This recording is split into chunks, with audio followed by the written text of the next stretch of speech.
What is up, you beautiful, beautiful people? Look how organized this switch is. So organized, this organized guy. That's actually how I count them. I just put them in little like rows of 10. So, how are you guys doing yet? Oh, dude.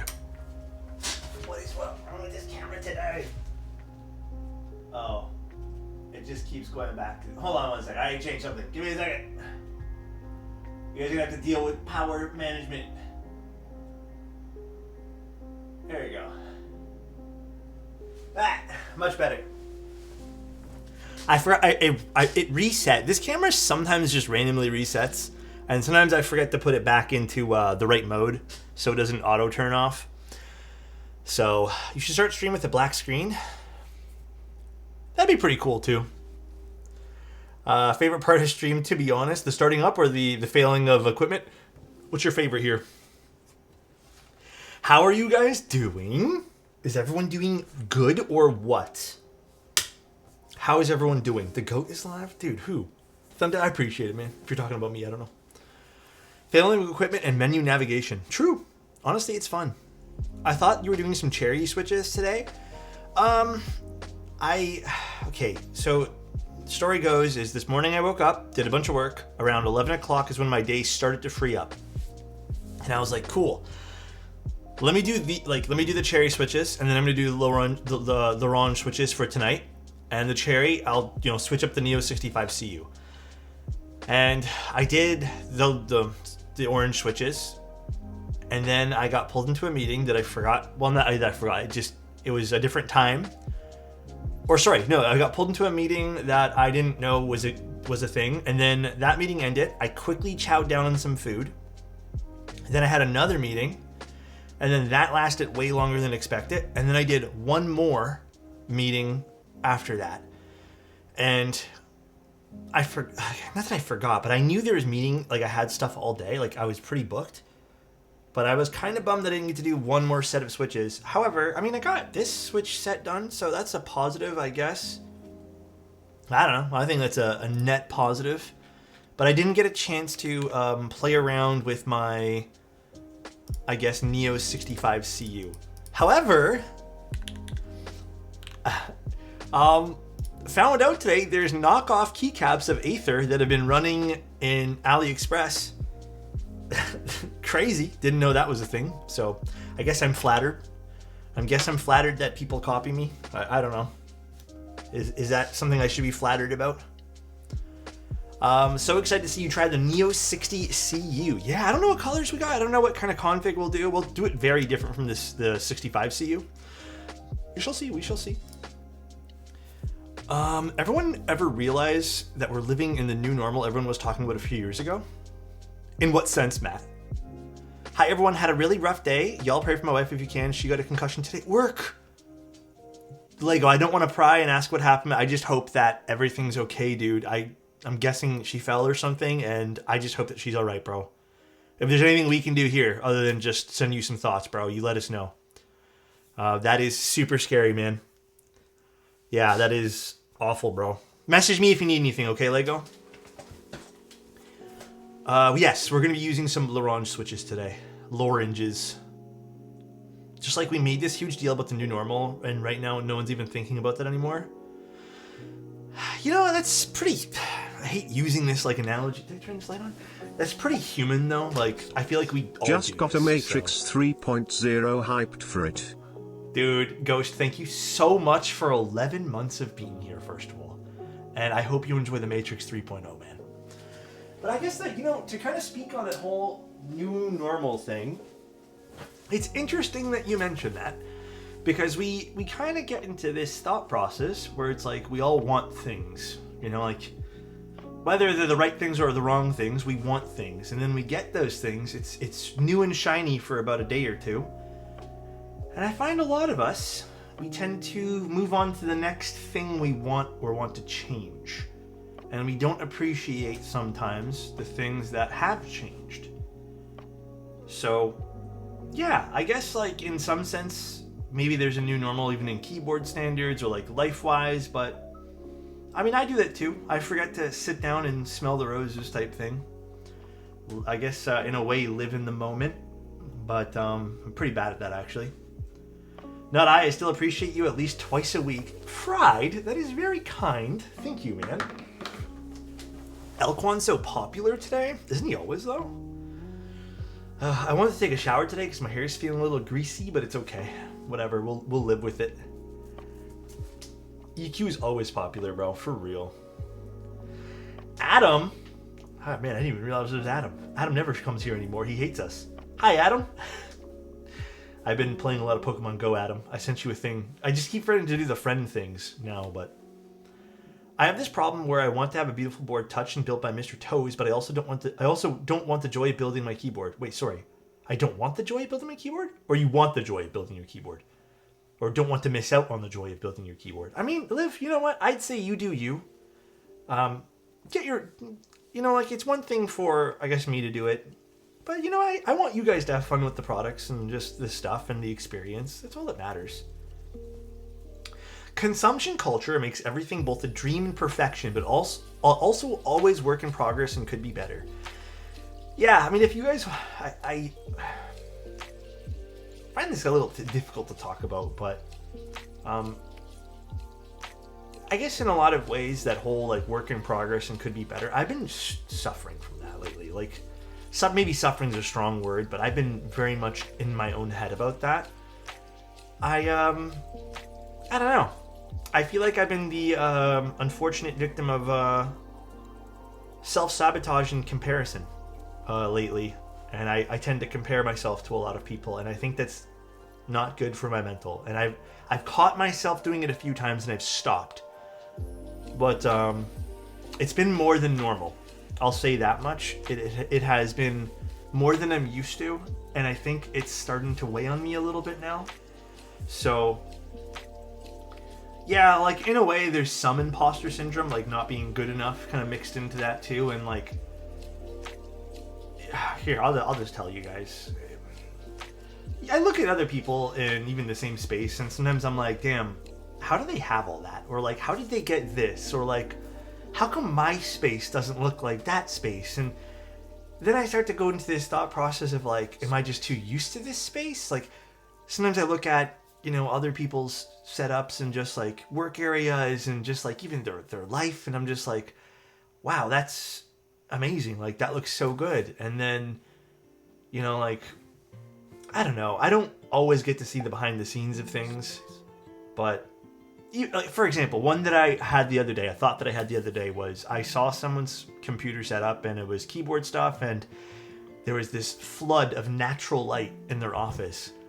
And I don't know, I just thought to myself, how did I get there?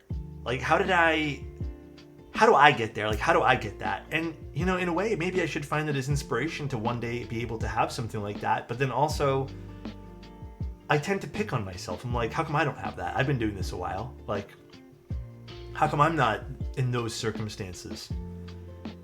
But, you know, so, you know, I have to remember too, like, I'm in one of those situations where I didn't have help with it from anybody for anything in my life. Like, my parents raised me, they raised me right. But, you know, we didn't have that type of, like, 4 months watching extra Alex, income to and just, my like, dump into all the kids, Neo60 you know what I literally mean? just got here. What a good day. Hey, the Dune is a nice board. I was going to actually put keycaps on mine today. It's a great board. I hope you enjoy it, Blue Jay. Thank you so much for the sub, bro. Functionality for you might be different from functionality for someone else. And you know what? Those are things I should be thinking about, right? But, like, I still compare, and then I still get bummed, and then I feel down. But yeah, and that's actually one of many reasons, but I posted my setup just because, like, I didn't even bother cleaning. That's just, I mean, other than on a Keeb build day, that's just how it looks. There's like cables hanging down. There's like, if you look at that yellow drawer thing I have in one of the photos, like it's just cables everywhere.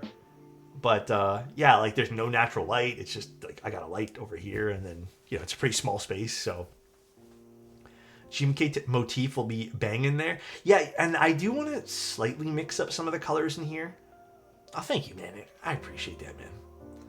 We're not broken. Lots of bad people and bad things out there are going to make us think we are. We're where we're supposed to be. Yeah, I agree. It's just tough sometimes. I feel like we have to get ourselves out of that rut. You know what I mean? That's it. But anyways, just so, you know, we can kind of touch upon that. Sometimes you feel that way. What's up, Zuki? How you doing? Dog, my setup looks like a third world country compared to yours. Really? Because, you know, like, on a real note, you know whose setups I fucking love? I love seeing those setups that are just a desk, a mouse, and a keyboard and monitor.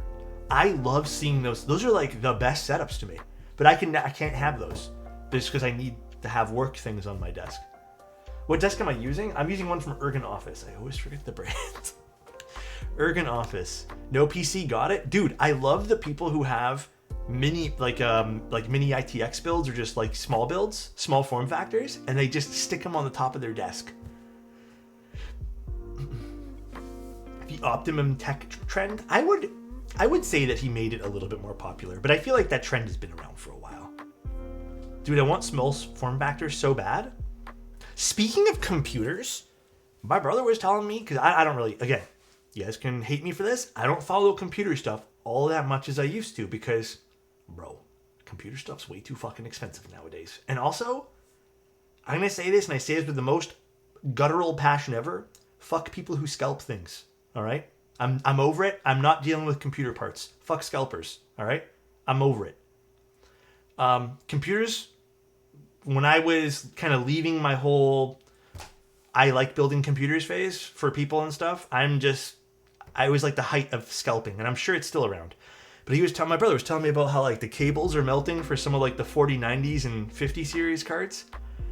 Apparently his cable melted or something for one of his cards, and he needed to get it replaced or something. God damn, bro. I don't want to be in computers right now. That sounds scary.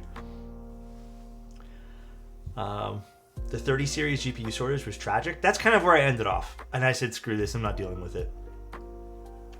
50 series are back in stock today at Best Buy. The prices went up $200 to $400? Jeez. Oh my God. So nice. I learned to not compare myself to others when I started try-harding on the gym. Comparing yourself on this situation only leads to body dysmorphia. I learned to just accept how I am and where I'll get my body to be one day. Not point at all in comparing myself with bodybuilders or jacked people on social media in general, cause 99% of them have blessed genetics and are on gear. Perchance. Perchance? When did that with the perchance? No, you're right though, man. You don't know what goes on behind the scenes, like with everything. There's something I read this morning that really helped put a lot of things in perspective when it comes to social media and people showing off things that they have. Things are visible, things can be photographed. Debt is invisible. So the idea behind that is we can show off our things as much as we want, but you'll never know what kind of situation someone's in because of that thing that they're showing off. So it's true.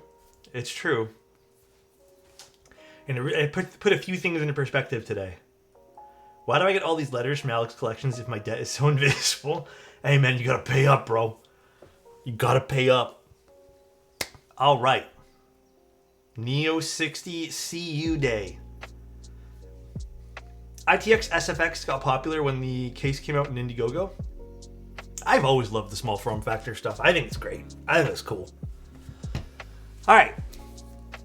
So I just want to say this. So Alex, you're saying if I really want to flex, you got to post a full financial report in the desk pic? Absolutely, bro. You got to be like, this is what my statements look like after. Okay. Just so everyone knows, we already did the 65 CU. Turned out amazing. I still have it in top mount config, which I didn't like compared to the gasket. I'm going to switch that eventually. This is not the core. This is the CU, to my knowledge. Maybe we'll open up and get a surprise. But the 60 CU shares basically the same price thing as the 65. We can go over that again. We are going to go over that. We're going to do it here in a bit. I guess first I'd like to open up this one here. Realistically, there shouldn't be too much differences between the 60 and the 65. Maybe some sound signature will be slightly different because of the form factor here, but to my knowledge, it's pretty much they're sharing the same kind of everything here. Let me zoom out. So there shouldn't be all that much of a difference. But you get 5 less keyboard. It's true you do get a little bit less keyboard here, but unfortunately not much you can do.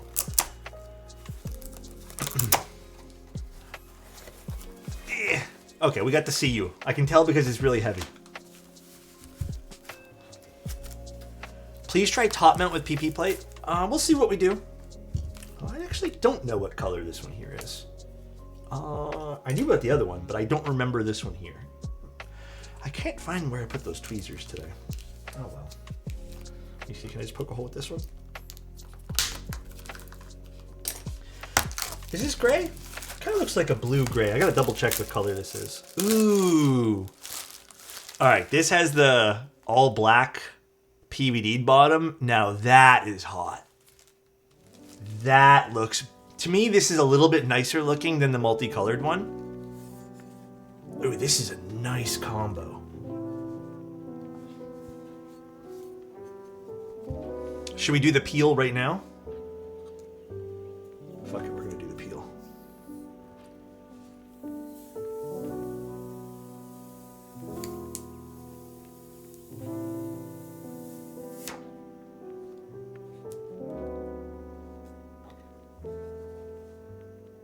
It does look good. That does look really good. Okay, you know what? I was a little hesitant on any of the PVD finishes looking really good on this board, but I think the black PVD over here, this is the black, what is it officially called? Let me see. Oh, okay, black mirror. This is the black mirror finish. I think this is my favorite finish. Normally I don't care for mirrored finishes, but there's something very classy. It's like, this is absolutely stunning. So good looking. Why not install the feet first? I don't really care. I'll install it now. Lick it? What the I don't want to lick it. Show us the Alex nose hairs? Bro, I already trimmed those guys, alright? Those guys are not here right now.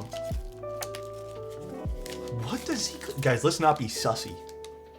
I don't think I licked this snake. I haven't licked keyboards in a long time. Is that a gap at the top of the middle of the P?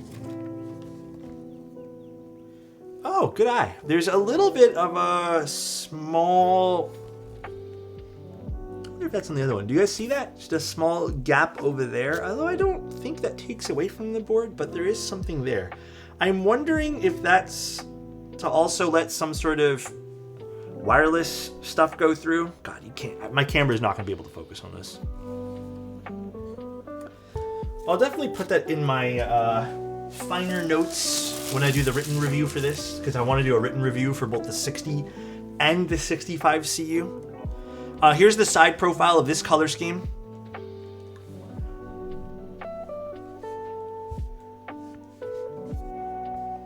If it wants to focus, here we go. That looks... Nah, dude, this is hot. This looks so good. We'll wait at the end. I mean, it looks exactly the same as the 65, but I think this color scheme, because I'm looking at the 65 right now, it's on my shelf. This color scheme is way nicer.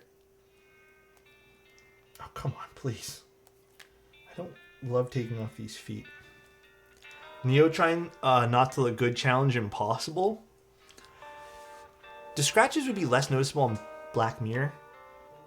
Okay, to be honest, I don't know how to answer that question, because you know why? I honestly think that any of the PVD finishes, you're gonna know, if you scratch it, you're gonna notice the scratch. Try it out, Alex. Scratch it.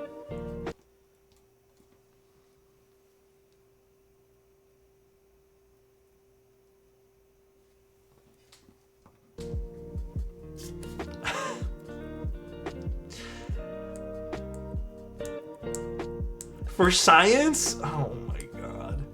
Don't look at us like that. Okay, guys want me to test scratching something? A 10-minute scratch challenge? Scratch it 5 minutes into having the damn thing. That's crazy. Don't look at it wrong, you might scratch it. Fuck, that's hot. That looks good, dude. Scratch and sniff? Didn't you guys, wasn't there a Switch that was scratch and sniff or something like that? All right, also, just to go over this again, just because this is probably gonna be a separate video. These feet, if you're installing this for the first time, you have to be extremely careful installing these. As Jeff pointed out, and we did confirm, for whatever reason, these feet are extremely stretchy, and you can stretch them out to the point where they're just going to be like overly large for the case. But there it is with the feet installed.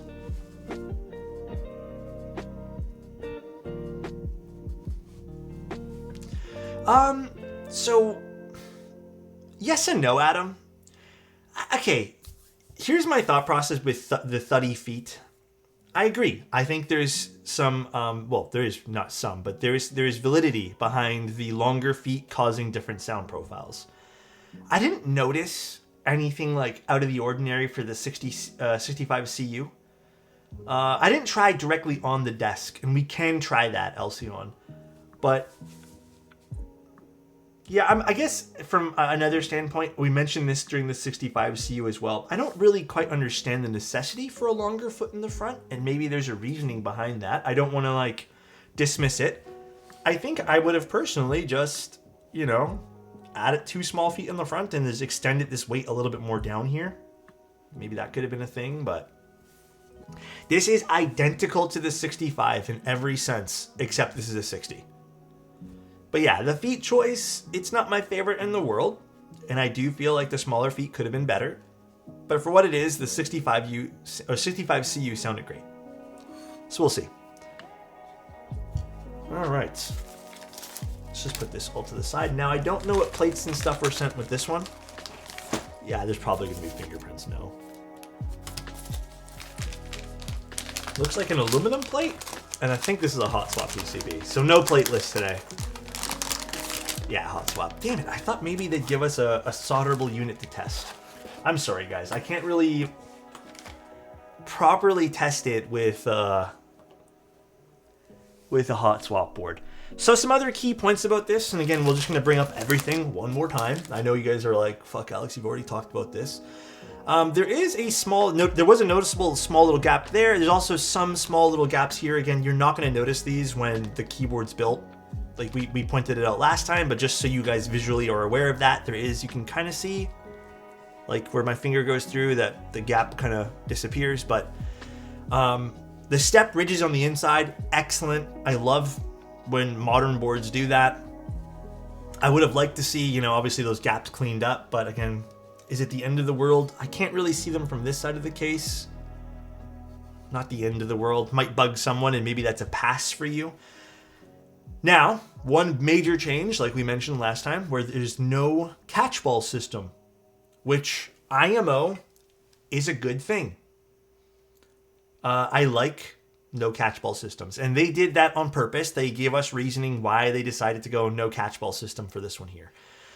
Now, you can love or hate the hidden screw system. I don't think it's terrible. It's definitely annoying, and to this day, like, yes, I would prefer other ways to get the case screwed in, but sometimes that's not possible, and I understand. But you know what? In a lot of ways, I would take this rather than the catchball system. And to explain why I don't really care too much about the catchball system these days is because the catchball system, if it's a perfect world, it's great. It works. You know, you're going to have no problems.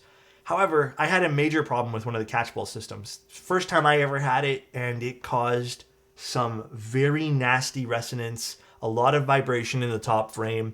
It just was not good. And you can't force break this. You can't do anything to fix it. The only thing you can do is buy a whole new part or get a whole new part. And that's just not feasible for some of these companies. Not because the company can't afford to send you a part. Hear me out, and I think this plays into a bigger conversation, is sometimes you'll buy a board from some random company who decides to put all the bells and whistles and latest trends, right? and that company doesn't support that board anymore. And maybe that particular catchball system just, because they're releasing so many products, they just can't give you that anymore. So I do find with a lot of the catchball systems we're getting, it's just a lot of,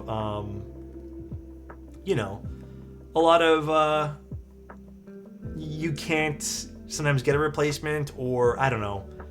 But I just prefer not having it because there's a lot of problems you can have with the catchball system versus this. And again, if you like the catchball system because it's convenient, then you guys do you. But I prefer this, and I would take this over a catchball system any day of the week. Not that it's bad. I think there's some benefits to having the catchball system. But yeah. Yes, these are L'Orange switches. Complaining how screwing down like 8 screws, like how lazy of you. Who, Avo did that? Why do I use that mouse if you don't like it instead of the trackpad? That's a great question. I don't know. Once the battery dies on this though, Adam, I'm just gonna move this over and not use it anymore. Also, hi Gio. Don't tell me what to do. Joke, I love you. You can tell me. Oh, Gio, did I send you the tracking code for that thing? For the photon? Alex, ignore the poll. Everyone wants to try Plateless. I don't know if we're gonna do Plateless. No, I'm just gonna use the trackpad, or I'm gonna take apart this whole entire thing here. So, all right. Here is the PCB, as we mentioned last time. Lots of options. Tons of options here. Fantastic. Can't complain. We love it. If I e-transfer you 40, would you do plateless hot swap?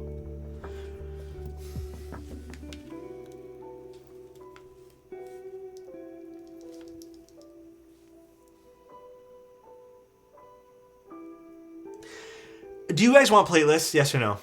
Do you guys want... I don't want $40, by the way, Ad. You can keep it. I'm just asking. Do you guys want to try Plateless? Can we do one more poll?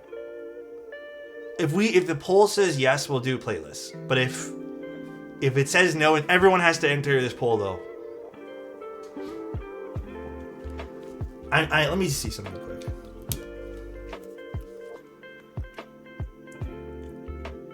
Okay, I'd be very confident in this hot swap Plateless, just because these particular switches are kind of grippy with it. You know what I'm saying?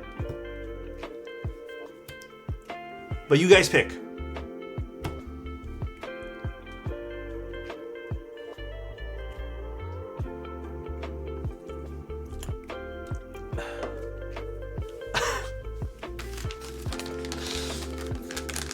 We could do both. All right, never mind. Fuck it. Let's just do both. I don't even hydrate again. Let's just do both. You guys are voting no plate anyways, so we'll just do both. We'll start off plateless and then we'll switch to a plate. We'll do PP plate afterwards. Okay. Sorry, Frank. I made you do extra work. I'm so sorry, Frank. I guess let's just start off with stabs then. But yeah, just so we can go over the PCB one more time. Excellent. Lots of support. We love to see it. They offer a solderable version as well. We like that. Now, before we get into everything here, I'm just going to go over price points one more time. There's lots of different colors, by the way. There was like, 10 plus colors last time we looked. But there is different price points depending on what type of material you go with here. Either you go with brass, which starts at $165 for plateless. With a plate, it costs $185, or you go with the copper. So this includes a solderable PCB, but you either go with plateless or with a plate. It starts at $180 with plateless, $200 with a plate. If you want to go with whatever we're using today, which is the tri-mode, well, actually, this particular one's the wired hot swap. This is not the tri-mode one. This would be, if we decide to do with a plate, $210. Not bad. Honestly, not bad. The price points on this board, and this shares the exact same pricing as the 65 CU. It's fucking insane. It's so good. Like, I can't be mad at a $210 keyboard with hot swap with these insanely great bottom pieces and a PVD'd weight. Like, this is great. Is this the brass? This might be the brass bottom. Yeah, I think this is technically the brass bottom here. So this particular one, I misspoke. Is actually $195. $195 is crazy. You messed up the switches? I'm really sorry. Let me put my army back into place here. Stop showing me the bottom. It looks way too good and I'm desperate to get one on my desk. It does look good, dude. How do they do it? Mass manufacturing. Big MOQs. I'm sure Gio already knows. He's just teasing me right now. Oh, commercial announcer voice.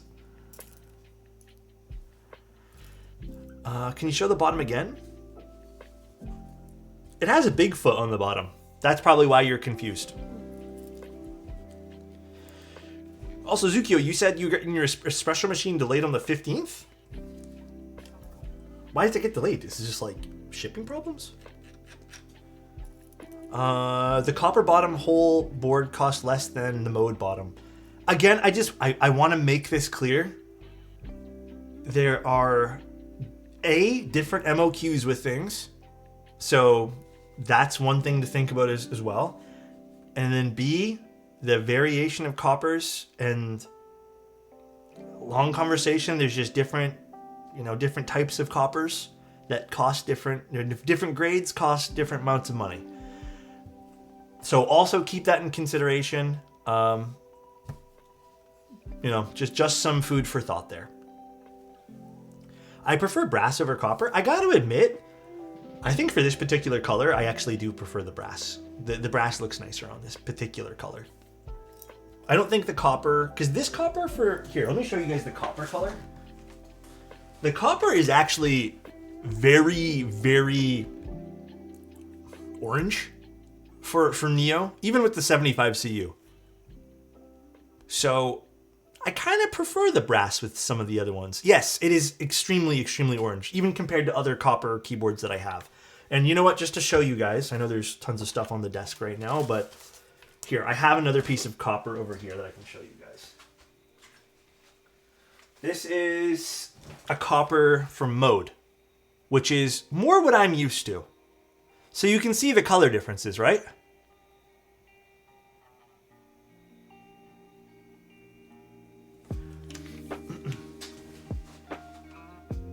And again, different types of coppers. But yeah. All right, let's do these. Can we compare it to your orange shorts? Huh? Just lube my very first MX Black switch. I have a batch of MX Browns as well. Should I lube it with somewhere? Everything but the legs. That's what I would recommend to them. QK Neo has been really killing it lately, huh? Just ordered my new Ergo earlier and super pumped about it. Dude, I gotta say the Ergo is still one of the projects that took me, like, it kind of just flabbergasted me, bro, and I don't say that lightly. I don't use that word every day, you know? That particular board was insane. I hope you enjoy it when you get it. I think that board Plateless was crazy good, dude.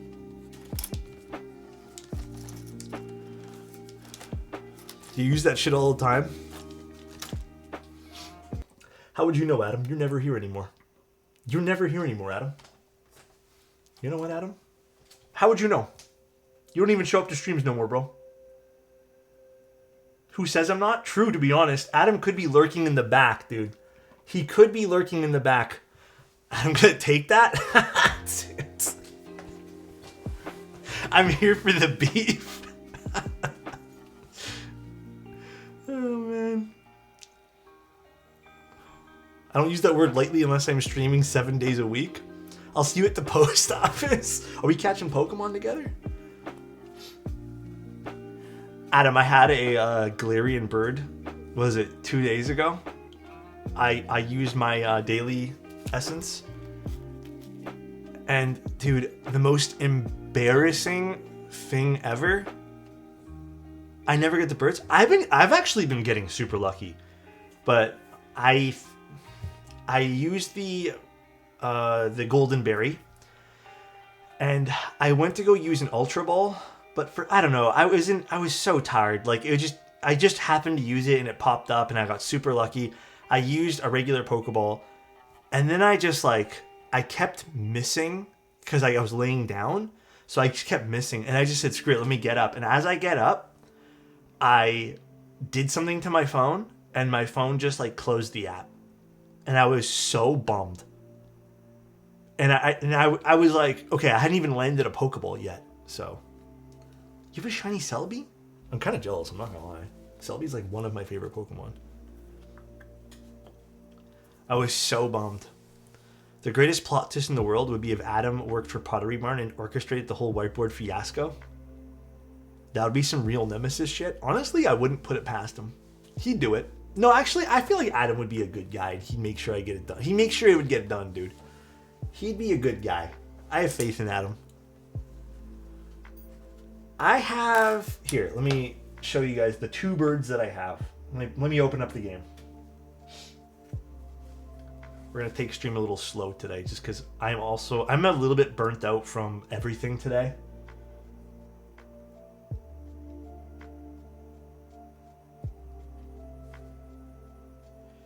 Legendaries. I don't have a whole lot of legendaries, but this is what I got. Both the birds I got are kind of low combat power, but I mean, it is what it is.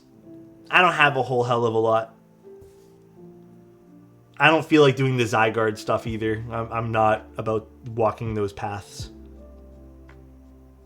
If only I could donate my legendaries to you. It would be cool. I did get this. This was cool. Shiny. You know. Heat ran. What if Heat wouldn't want to walk? True. That's a pretty good one, actually.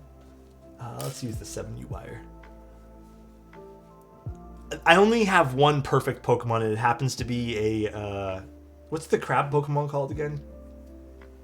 It's the only Pokemon that I have that's technically perfect. I don't know why that's my only perfect one. Oh, you have a shiny Genesect? Damn, bro. Kingler, yeah, that's what I have. I have a shiny Kingler. Or not a shiny one, but a perfect one. What's the coolest letter in the alphabet? It's B because it's between A and C. Did you hear about the Olympic athlete who adopted 3 children? Mark, Seth, and Anya? One time there was a fire in the house and the Olympic athlete shouted, "On your mark, get Seth, and go." He really planned it all. Anyways, perchance when you gamble, you can win 5,000% of your money but only lose 100% of it. Do the math please, perchance. Perchance.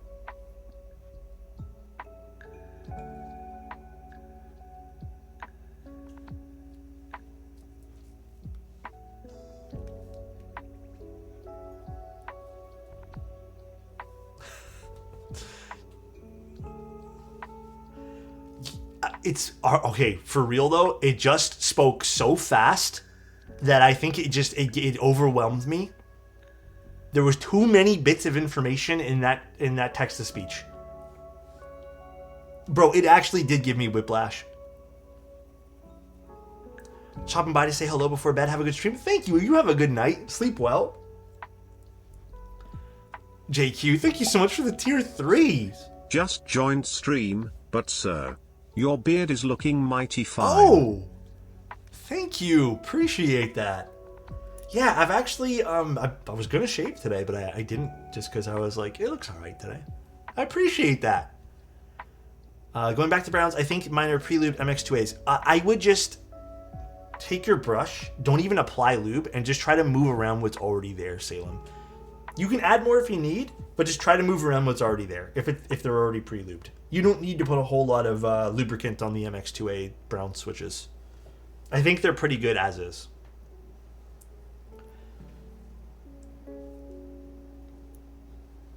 Alright. Getting through these. Do they make unlubed MX2A browns? I think you guys said Geon sells those, right? Pretty positive Geon does. Or maybe that's just MX2A blacks. Is it only MX2A blacks?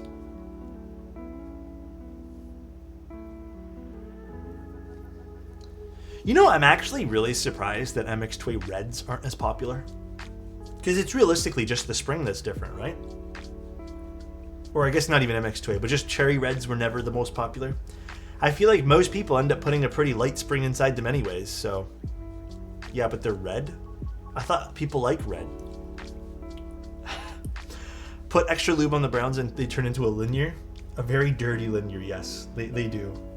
It's kind of like a super scratchy with a little bit of a bump linear. I think the connotation is that they're cheap gamer switches. You know, that is actually so true. I think people do kind of like mentally just associate those with like cheap gaming brands. Which is wild because there's no real difference between them. That is so fucking true. I never thought about that. It's a mental puzzle. Damn. This guy just cracked the code. That's crazy. Reinstalling Pokemon Go. Haven't played since it first came out. What do I need to know? What do you need to know? It's pretty much the same game. A lot of community events still that happen. Reds might be the most used Switch on Earth. Truly. Am I still playing the trading card game? No. Not really. That game was kind of bumming me out, man. Like, I don't know. I don't want to pay money for digital cards. Like, I'm not into that. And then the free cards are cool and all, but like, I just don't want to be like glued to a screen every single day and all that jazz, so. Yeah, Adam will give you one, Lego. Get Adam's. Adam actually plays like all the time. Last question. I use 3204 on my MX Blacks. Do the prelude MX2As have a 3204 or Crytox? I mean, it's fine to mix. Whatever they use on it, I'm not even sure. But it's fine. It's okay. You don't have to worry about it. You can just mix it up a little bit. It's fine. If you want to pay real money for cards, you can play TCG Live instead. I don't know. I don't even know if I want to collect cards anymore. Like, realistically, I love the idea of Pokemon cards and Yu-Gi-Oh cards and any other trading card game that I've ever played. But, like, I think if I had a bigger place and I had places to store all these things, yeah, hell yeah, I'd have some money and blow some on that Pokemon card game. But I don't. I don't got money and I don't got space. So, no thank you. People sell the God packs with valued pulls. Oh, I mean, there's also, like, dude, I was watching something about... Jessica, thank you so much for the Prime. I appreciate that. I was watching something about, like, some people went to, like, Costco and, like, trashed the store, or Walmart trashed the store, and, like, people were, like, flooding in hordes to get Pokemon cards. I don't know, man. Like, I'm so over hobbies and just things like that. I got burned by the latest Pokemon scalping. Yeah, exactly. Like, I'm so fucking over it. Like I said before, going back to my conversation about computer parts, I'm just fucking over people scalping things. I'm over it, dude. So, I don't even want to participate in those particular hobbies. Like, I'm done.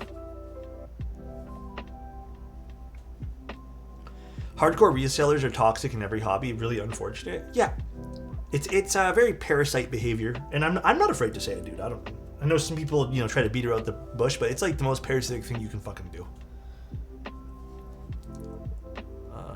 People are treating Pokemon cards like toilet paper during peak COVID. Yeah.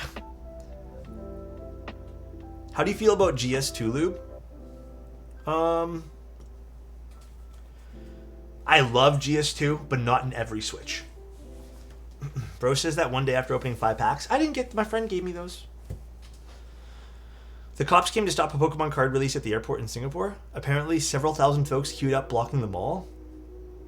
Holy shit. What pack? Okay, I'm curious, just for the sake of, why is this particular pack better than any other pack that's come out recently?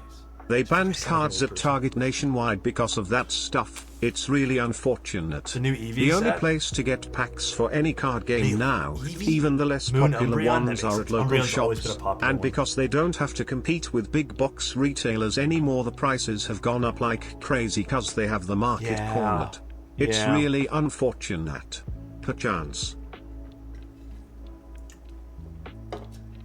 That's so stupid, man. That makes me like kind of mad, I'm not gonna lie. It makes me pretty damn upset.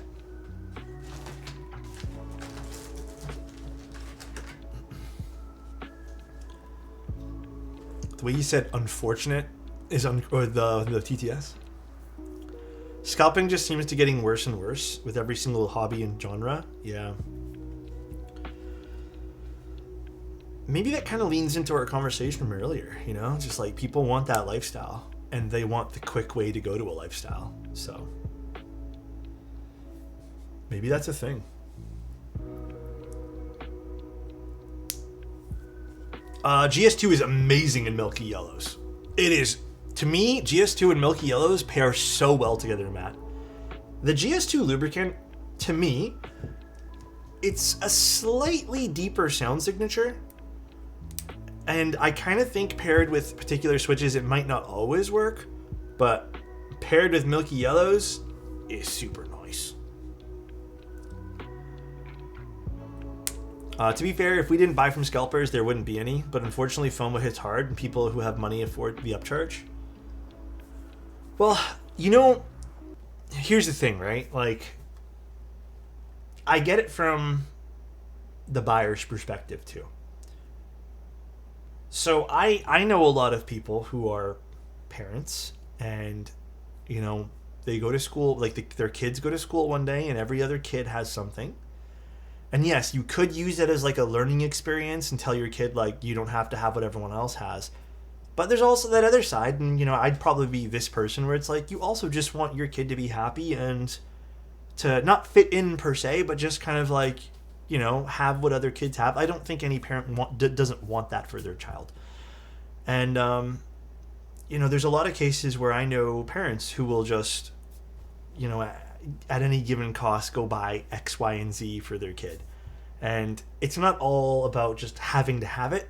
Sometimes it's just, it's for the right reasons, and maybe that person is just desperate to have it for their kid, or there's lots of different things, right? Like, I'm just giving you one of many, many examples. But yeah, either way, they're just making everyone's life stupid and hard. Especially bad for keyboards. No, I will say keyboards have really slowed down with that shit, man.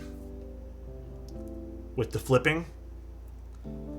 And I was pretty damn vocal about that when it was a huge thing, but there were like pockets of communities back in the day for keyboards of people who would just... There was people who were rigging prices of things. Like, there were so many weird fucking things happening with keyboards when they were at the height of their popularity. There were people who came into this hobby who literally did not give a flying fuck about keyboards and would just... They had this whole operation, and I know because it kind of got leaked, of people flipping things and kind of like cornering the market, buying things, reselling them, having other people hype them up, them having all the stock, and then them making like alt accounts and, you know, unloading all these boards. So there was a lot of like dumb shit with keyboards. Luckily, keyboards slowed down a little bit, and those people got stuck with a lot of like dead stock or stuff that they spent a lot of money on and couldn't resell. So thankfully it slowed down a smidge. However, it still exists to a certain degree, but not as bad as it once was.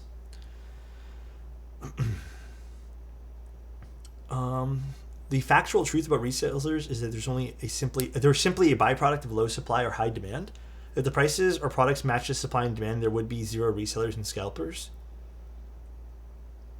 I sort of disagree a little bit, Crispy, because some resellers, for example, the Fuji X106, I'm sure there would be plenty of people who are willing to wait in a queue, or the queue wouldn't be as long, but there are people who hoard and buy a lot of supply, and then they become the person who is creating the scarcities, right?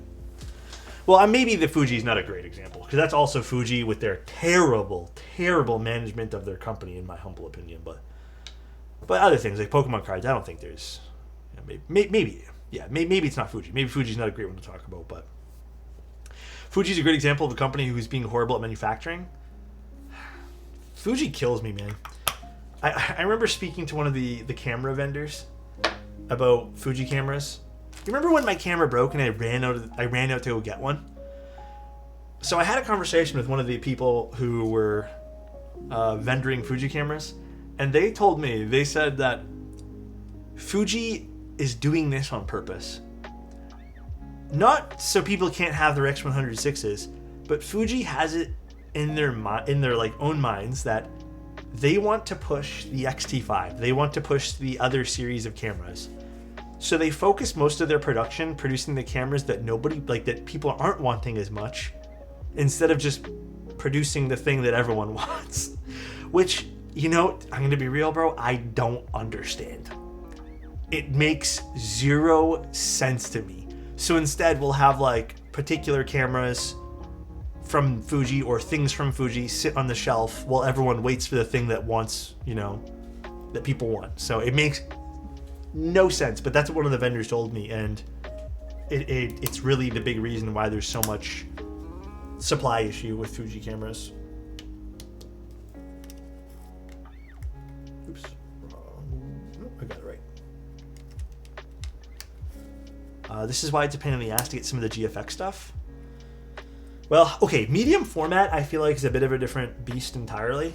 Oddly enough, medium format cameras have always been kind of like made to order sort of things, or low supply. And I think the reasoning why, and I kind of agree with it though, is because I don't think vendors and suppliers want those things on a shelf. I don't think they need like a medium format camera that in a few years will become old tech that also costs like $5,000 sitting on a shelf. So I kind of get the GFX stuff. I kind of get the medium format side of the camera systems, but not everything else.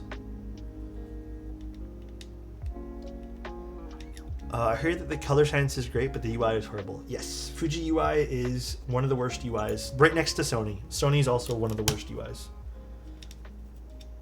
But their color science is good. I like their color science.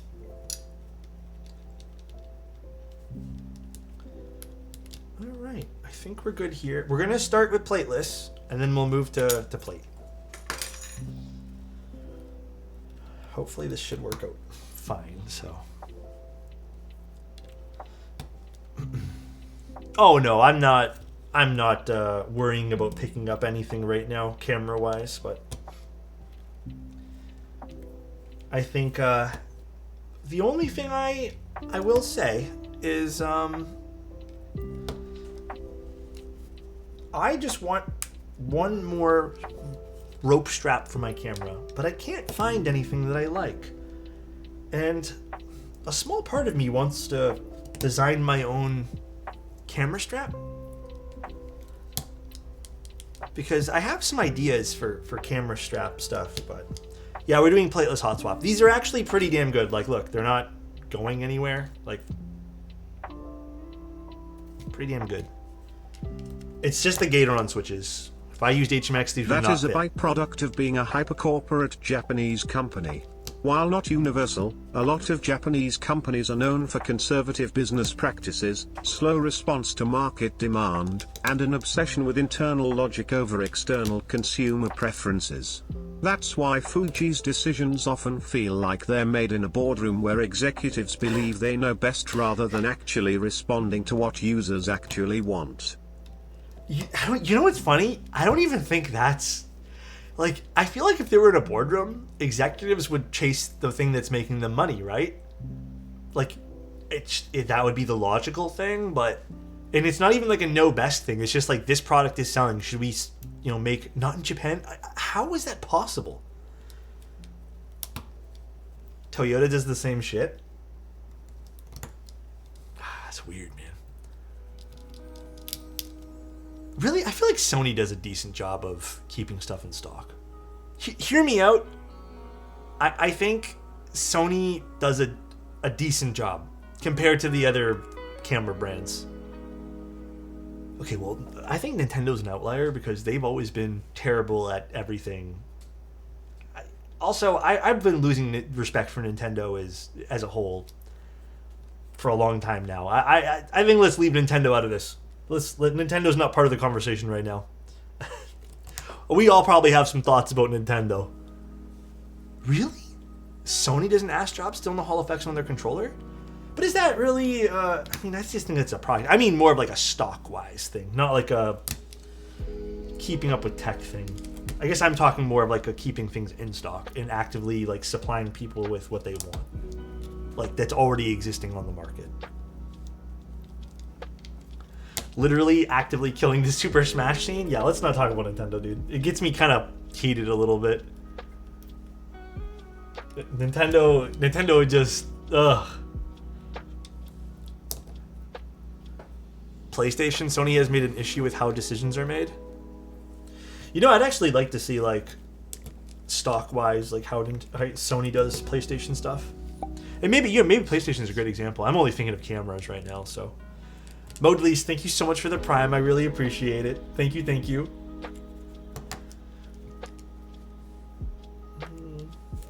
This one. On an unrelated note, handheld emulators seem to be booming lately. I mean, yes and no. Like, I technically have something that is capable of emulation, but like, oh, jeez, almost fell over. I use this. This is the one I ended up having. So this is a little bit nicer than an emulator because I get to use the cartridges that I have.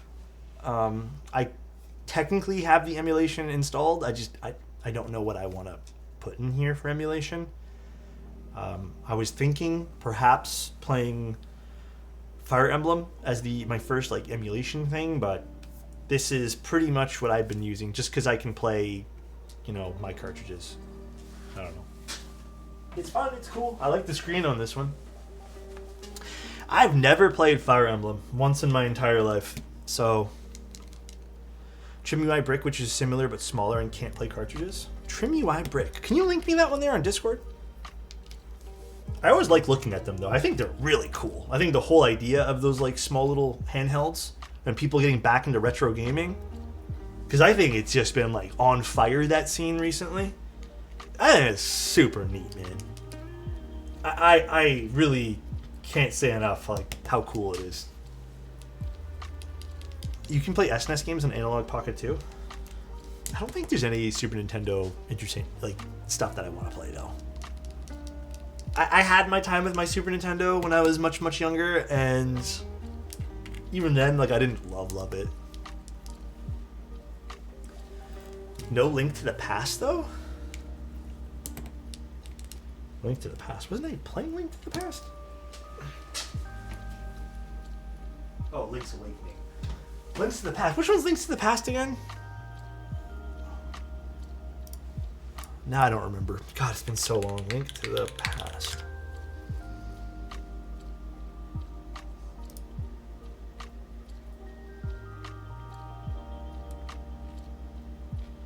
Oh, I've played this.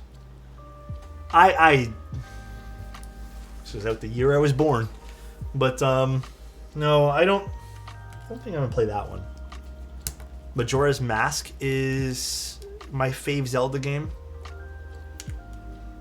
I still think my favorite Zelda game, we talked about this, the best Zelda game, and I'm willing to argue to the death, was Wind Waker. To me, it had, I don't know, I freaking loved Wind Waker. I mean, I have very core memories with Ocarina of Time, and Majora's Mask. I have very fond memories. I think Ocarina of Time was one of the first games I completed and then replayed. Like that was like one of my first like replay throughs. But I don't know. Wind Waker was. It was something else, man. Gotta say, I don't know why. I kind of want to play it again, but they don't, like, I have a Switch, but they don't have Wind Waker on Switch, I think, or something. So I don't really know a way to play that right now, because I don't have a GameCube anymore. They don't, Smoj. Yeah, I was looking for it, but they don't have it, which was very surprising to me.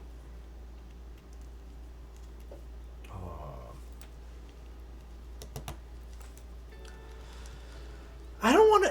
The thing is, I kind of don't want to emulate it. Like, I kind of want to play that, like, legit, you know? They did an HD version for the Wii U. I never had the Wii series of consoles. 16-bit era was the best time. Games were still innovative and fun. Bro, I don't know. I feel like games were innovative for a while. Like, even up to... I don't know. There was, like, even a lot of PC games that I thought were, like, out of this world. But the last few years in games have just been awful. I have not, other than Elden Ring and Baldur's Gate, like, I have not been completely hooked on a game in a long, long time. There's been more letdowns than anything, I think. Helldivers was fun. I don't think I was hooked on Helldivers, though. It was fun. The gameplay loop was fun, I guess, but it was not something I was like, oh, jeez. My bad. I kicked my, where I put that there? I kicked my shelf, but I wouldn't say it's my favorite thing in the world, Helldivers. Cyberpunk? Was that loud? It didn't really hear loud to me because I had my headphones in. Cyberpunk was alright. Okay, Cyberpunk was one of those games where it's like, I liked it. It was good. But it was alright. Like I don't think I'd play it again. I think the last, like, insane game that I probably played was when I played Skyrim for the first time. Like, that is probably the last time I got super fucking hooked on a game. I like looter shooters. Or maybe Diablo 3. Diablo 3 I thought was really good, but I wouldn't say that was, like, super innovative. I just like the gameplay loop. Terraria is a game I will always come back to. That was a good game, too. I like Terraria. Alright. I guess we're just installing this now. Easy build. That's one of the things I like about this, by the way, the Neo series of stuff. Extremely easy builds. What bit do I need again? I couldn't get into Stardew Valley. I've tried like 4 times. It's just not my cup of tea. Sorry, guys. I had to put down Path of Exile too. It's fun. You guys can like disagree. All the Path of Exile fans right now are gonna fucking hate me. But I started a warrior in Path of Exile. Don't get me wrong. The mace builds are fun, I guess, sorta. But they're slow as hell, and honestly, they need a lot of gear, and I just don't want to put time into that right now. So I'm just gonna wait for PoE 2. I'm gonna wait until they decide to release everything else. But I'm kind of over it right now. I didn't have a great time with the character that I made, and I really don't feel like investing more hours into another character at the moment. So, Slay the Spire is amazing. PoE is definitely a time sink. Yeah. Does leaving out case foam increase flex? It can, but not as much as you'd think. I think the keyboard has to be flexy to start, or else it's not going to do a whole hell of a lot.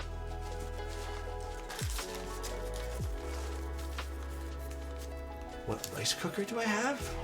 The brand? I think it's called Cuckoo or something like that. I don't know. I don't even know what appliances I have, bro. Sometimes I look and I'm like, yeah, I got that one, and then I forget. You know what's crazy? I think I have a pretty nice coffee grinder, and I don't even remember the name of that, too.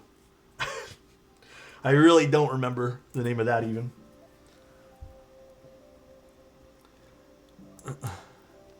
How many GPF is your toilet? Bro, what is that again?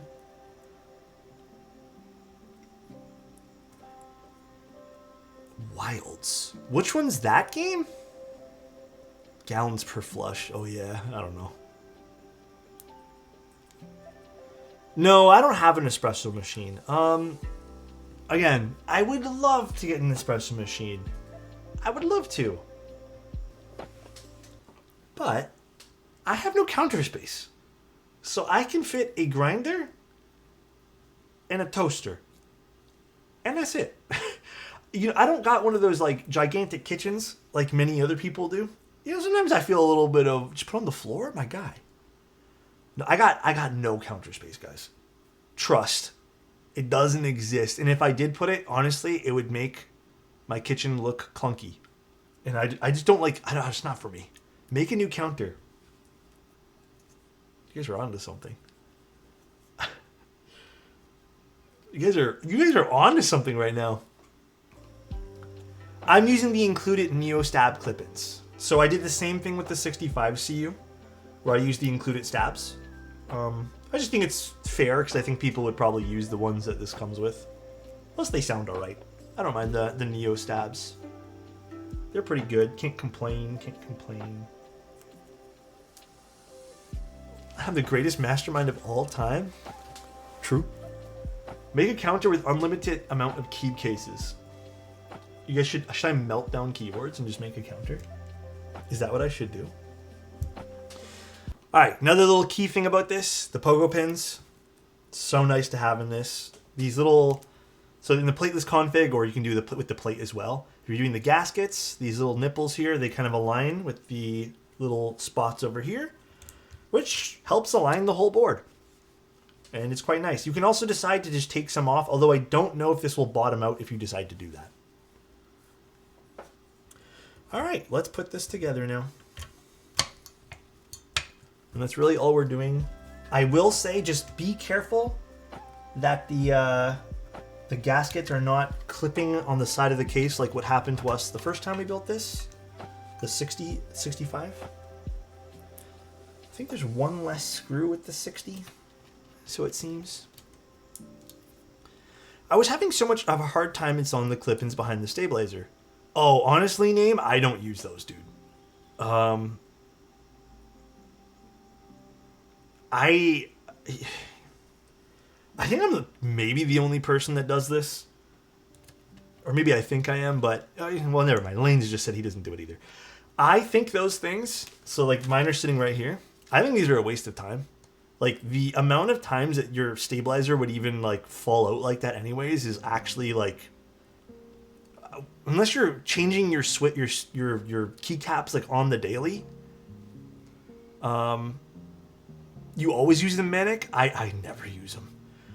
I will say installing them isn't that hard, but they do fall out a lot. And what I've found is even using these for customers and clients, a lot of the times is these get loose even in shipping.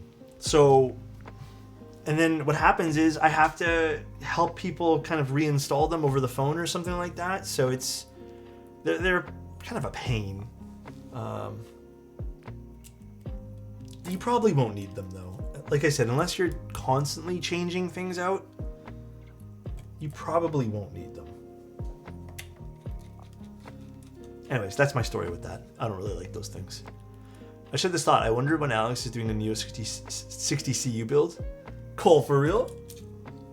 You manifested it. We're doing the plateless variation first, and then we're going to take it apart and do a plate. Alright. What keycaps should we do? Which keycaps are going on this keyboard? Let's put this here for now. I don't think anyone has Cosmos yet. Did Cosmos ship? I don't think Cosmos shipped. I'm pretty positive it didn't. I think it's still being made, right?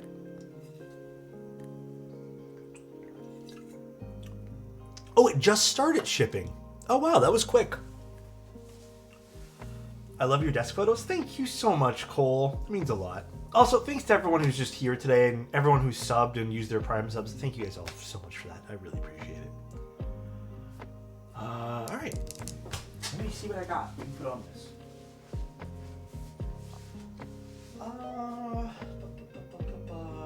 What do I want to use?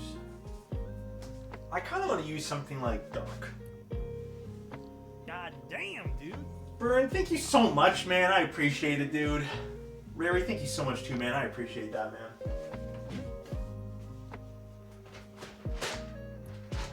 I kind of want to use a darker set. So nice. Thanks for the reminder. For what? Oh, for the prompt. But thank you, Ari. I appreciate that, man. Monokai? I think I have Monokai material on something. What do I have it on? That's the question I would ask. Monokai material. What was the last board I had that on? Honor Dark would be nice on this too. Hold on a sec. Let me see what I can find here.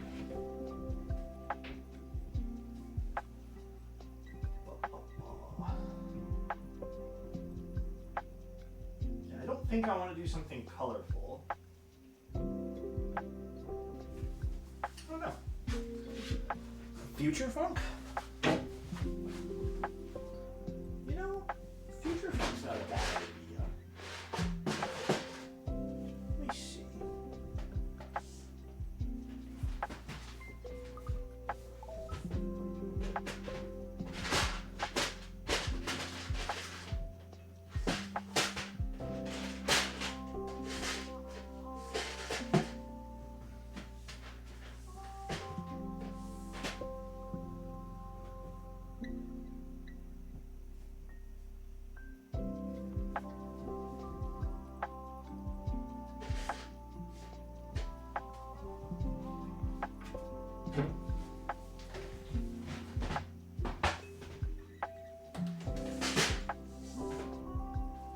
Hold on, I'm just looking for sets. Give me 1 second, guys. I don't know what I want to do. I don't know if I want to do a vibrato. I want to stick with a GMK set just for the sake of testing things, but...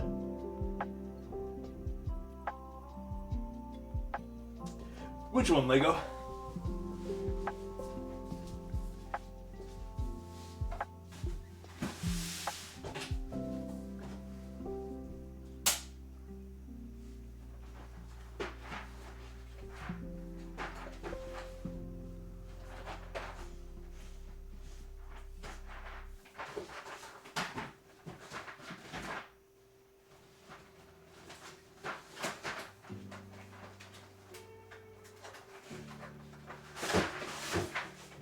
Actually, I have a good idea. What about this set? Oh, you guys can't see. This one. I think this would be nice.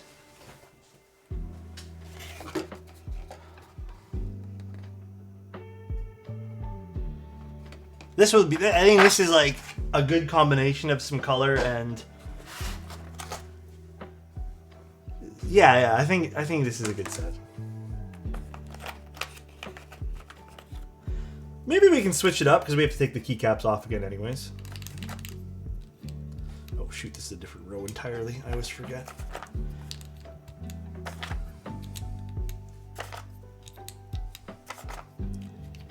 It is a really nice set, yeah. This is a gorgeous, gorgeous set. What about Aether? Oh! I found out there's AliExpress Aether keycaps. And I did some digging, and apparently it's been there for a long time. There's like knockoff Aether. I have to say, I feel very accomplished. I feel accomplished. Alex found my side job. Yeah, they even added Japanese sublegends and everything. Like, it's crazy. Like, I don't know why they needed to put Japanese sublegends, but they did. And, you know, pretty crazy. And then they also added novelties. Like, they just made a whole novelty kit, but they used everything else. And then there was one of the sites I found it on. It was not just on AliExpress, it's on some other stuff. Used Alex, my artwork. What's the difference between Gs2 and 205 G0 in terms of lubrication feel? GS2 is deceptively thick. You don't need a lot of it. I would say if you even apply the exact same amount, GS2 ends up sounding a little bit more like deep sounding. So it's it goes on pretty heavy, so you got to watch yourself when you're applying that. I made them to instill you with self-confidence. You're so kind to me. But yeah, pretty crazy. Finding knockoff keycaps of a set I did almost 4 or 5 years ago. I mean, Glorious knocked me off first, so it's fine. I hate when people around me boast about how smart they are when they actually aren't. My friend told me onions are the only food that makes you cry. So I threw a coconut at his face. I was like, tears? Let me help perchance, sir? I did not actually do that. I told him that when a computer asks, are you a robot? Maybe he just wants to find his family. He's crying right now.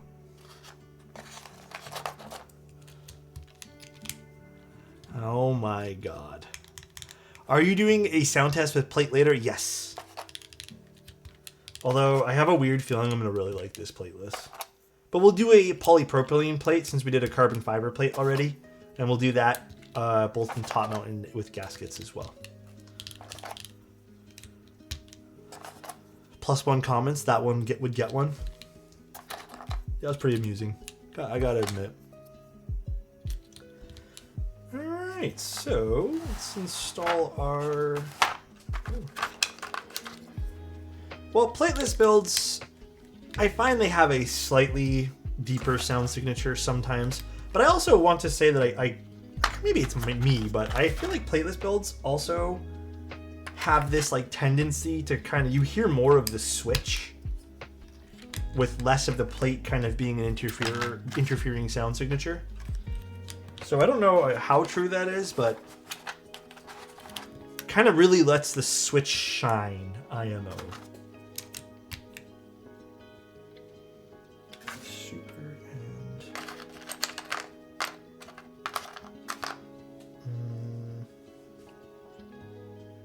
where's the other super?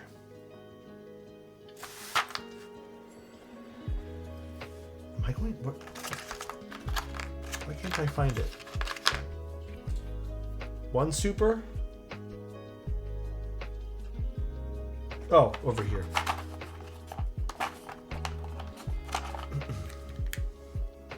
Okay, this set actually looks super good on this. Do we like this? Yes or no with this keycaps? I think this looks pretty hot.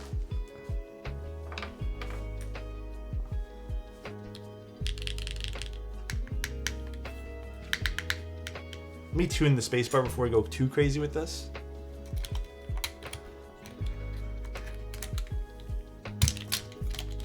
We'll see. Like maybe that's where the clips would have helped, but geez, this. Oh my god, Jesus.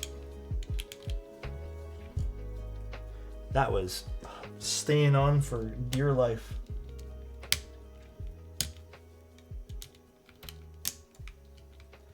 All right, I'm gonna tune this over here. Yeah, I'm actually surprised that the stab came out first. These Gatoron switches are, like I said, Gatoron's pretty decent with their tolerances, so they have a little bit more of a thickness to them. All right, let's see what this sounds like. So this is Gatoron L'Orange switches with the Neo60 CU, plateless. No foams. This is the brass bottom. Oh, okay. I got a little bit of fingerprints now on this, but brass bottom with the PVD black weight over here, whatever you want to call this, accent on the bottom. Gorgeous looking keyboard. Here's the side profile one more time with the keycaps on. Absolutely beautiful. Let's see what this sounds, and then we'll build it in the other configuration.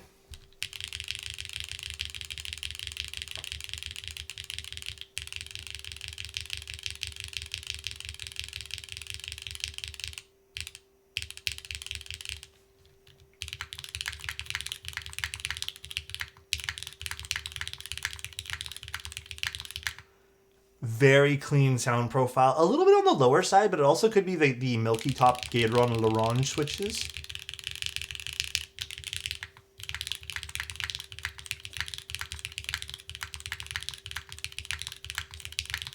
It does sound nice. It sounds nice and full.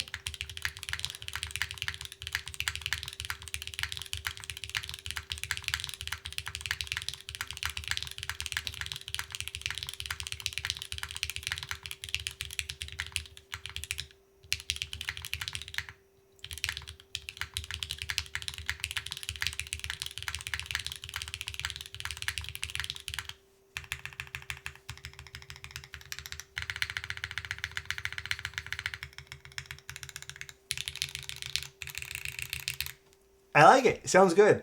I do think that, I mean, we can try different space bars to show maybe what a different keycap sound or a different switch sounds like.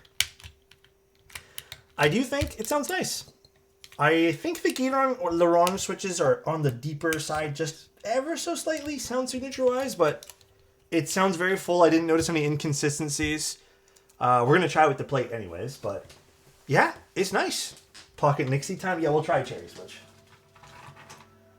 That was what I was going to grab.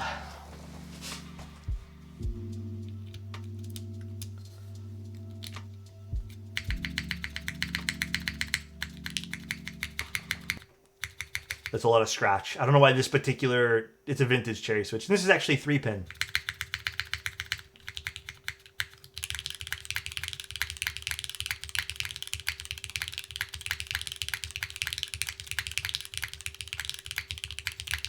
So if you wanted to go for that extremely high-end, kind of what more I'm into, you know, I think you can get that with this board too.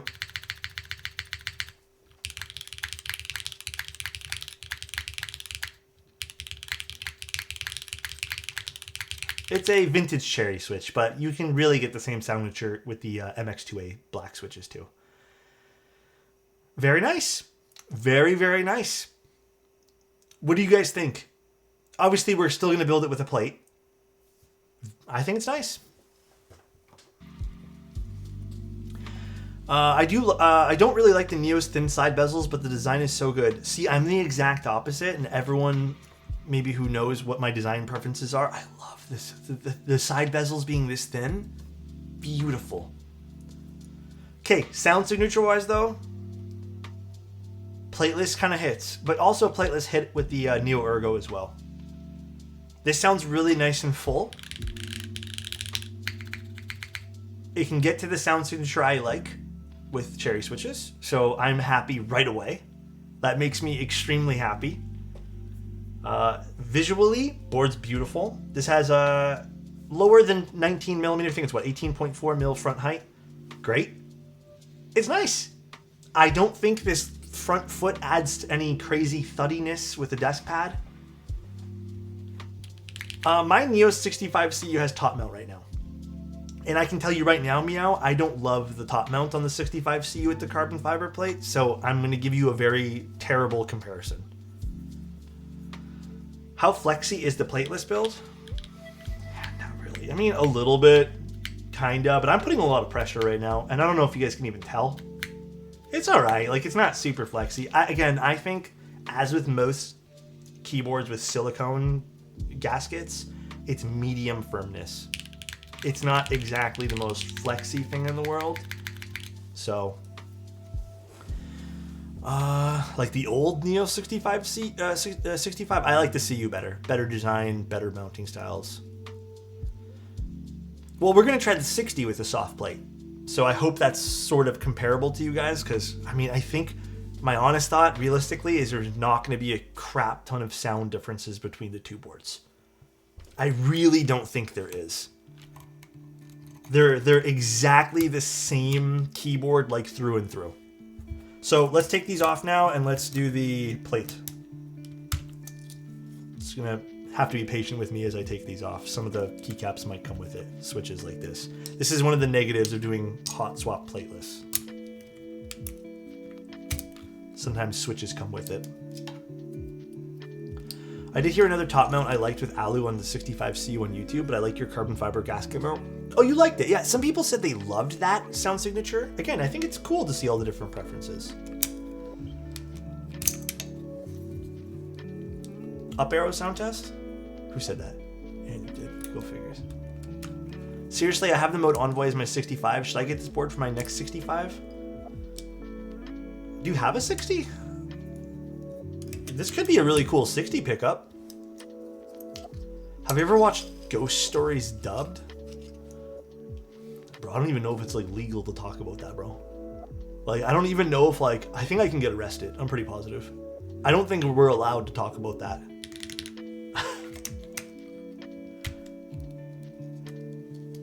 Isn't the Manta coming as... No, Manta's a 65.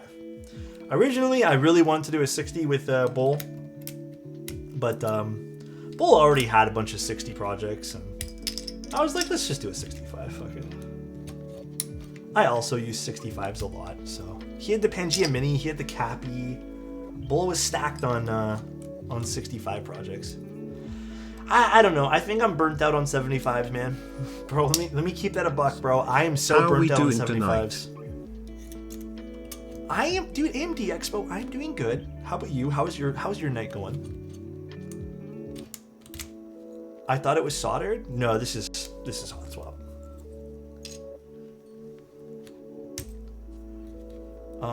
Agreed. 75 is so 2024. Not even that. It's just like from my perspective as well. And I don't think this is maybe a shared viewpoint. Dude, every company who kind of starts off in keyboards does a 75.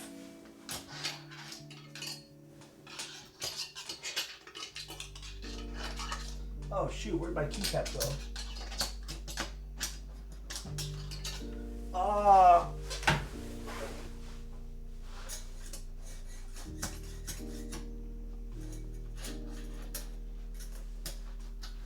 Bro, it's got like jammed underneath my desk.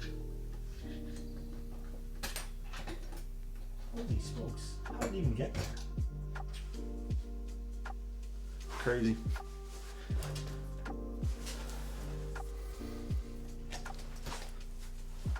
I think you kicked them across kicked them across the room 20 minutes ago. Who? Those are Laurent switches, however you pronounce it.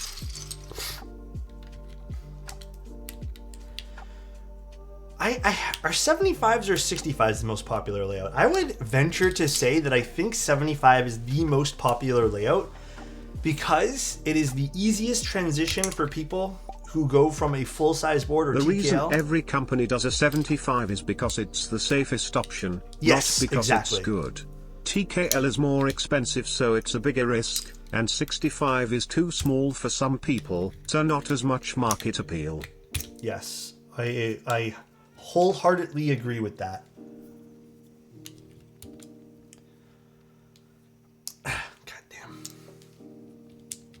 Finally getting to watch. Lanchoy, how you doing, dude? Yeah, we're taking this apart. We're gonna do a plate build next, and then we'll give our final thoughts. And then I'm gonna tell you guys, because I am gonna write an article for this. I don't know if you guys care, but I do want to do some written thoughts on this because I plan on tinkering around with this a little bit more and taking some pictures and all that stuff. But it's just easier with my fingers. But I do want to do a whole written article like I normally do, and I kind of want to dive a little deeper, maybe kind of put this under a microscope. I do find, you know what I notice when I take photos of a keyboard, I start to kind of see like, oh, maybe I like this better, or maybe this is something I can zoom in on with my computer and kind of be like, ah, this could have been better here. So I tend to even see some more things and have more thoughts after these types of streams, which is why when I do have those, I like writing articles. And especially for popular releases, I feel like it's very helpful to people. Bull got affiliate? Are y'all surprised? Bull is going to be the next big streamer. Are you kidding me? Bull can do it all. Bull is the next big streamer, bro. I'm telling you. He is the next big force in content creation for keyboards. He is, dude. He's even got a good vibe on his stream. Like, come on, dude. I'm gonna have to give him my prime to you do you, man. Bull's the best thing since Alex. Oh, Alaska, that's very kind of you. He's so knowledgeable on everything. Bull's really smart. I followed Bull yesterday, so I feel like I can take credit for it. Wanted to ask, is the Neo60 5CU... yeah, you could technically do it hot swap plateless as well. You can. Again, my recommendation if you guys are going to do it is make sure the switches stay in place and not just kind of rattle around. Here's the thing, if you do something like an HMX switch and they're rattling around, eventually what's going to happen is this is going to have enough vibration where the whole thing will just fly out. So just be careful, that's all. Bowl over here getting affiliate and I'm over here still waiting for it for your merch, which is phenomenal and everyone should check it out, especially the mugs top tier in my opinion. I did try, Burn. I don't think there's a way I can do an affiliate thing, unfortunately. But you know what, Burn? Maybe we just give you a discount code or something that you can give to people or something like that. And we can track it from there.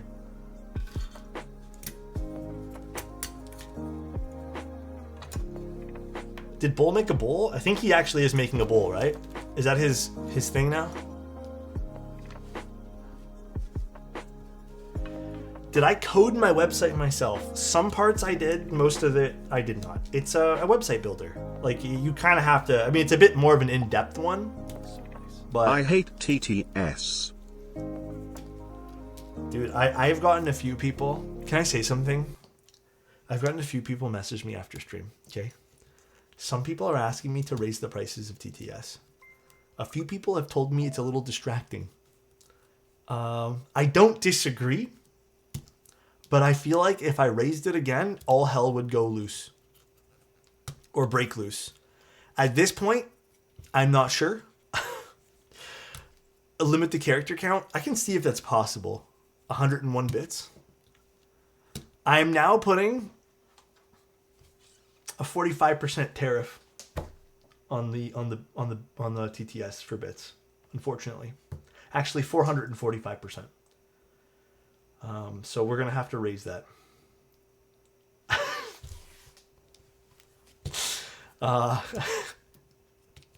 Tariff us. Only to Americans? God damn, bro. Squill, don't say stuff like that. I swear to God, bro. Squill, I'm gonna take a second here. Okay? Don't say stuff like that. First of all, I don't know what you're going through. All I can say is I hope the streams here and the community here help 7 you. months of keyboard goodness. Thank you, Just Killing It. But don't say stuff like that, man. It's not worth it, bro. Okay? You don't want to do that. Trust me, Squill. All right? Just, if you can, talk to your friends and family or talk to someone about that, but try to enjoy the stream today. Take a deep breath and try to enjoy the stream today, okay? I'm already doing better because I finished it and I'm here now.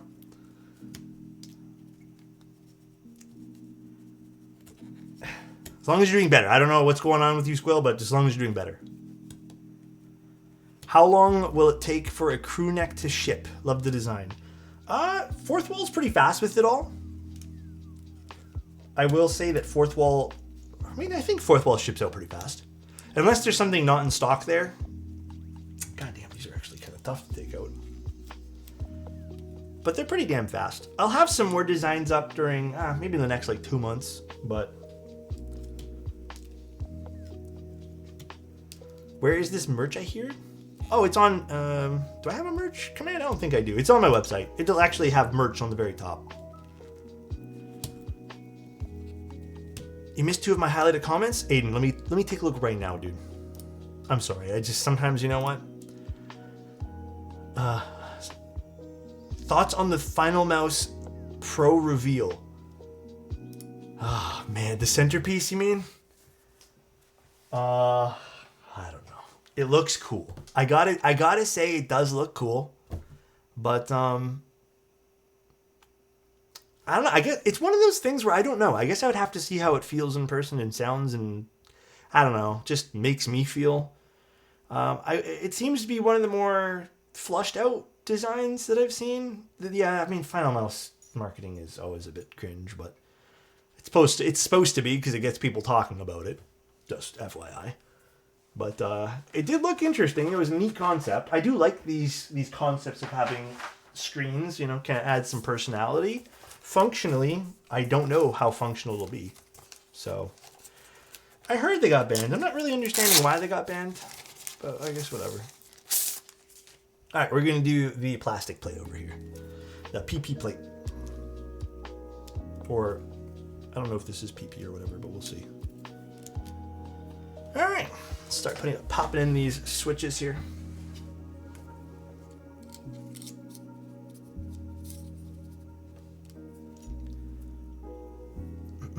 I'd love to call fundamentals cringe, but I'm proud of them for actually taking a risk this time. I mean, their marketing is a little bit weird, but I actually don't, like, their products are cool. I didn't love their mice, like, in the long run, just because I did have problems with them. I owned a whole bunch. Oh, Lego. You know what? Not today, but tomorrow I'll grab it. We're doing another build tomorrow anyways. Yeah, like, I do appreciate the stuff that they make. They definitely, like, make trendy, cool things that obviously people want, so...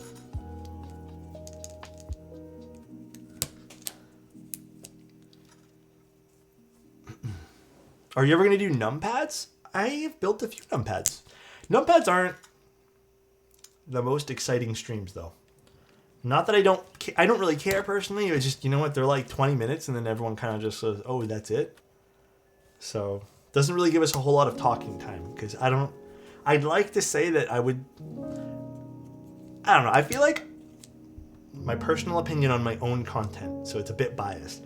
I feel like we do a good job of covering a bunch of stuff about keyboards. And I feel like when I want to get in depth, it happens over written reviews or maybe community notes in the Discord.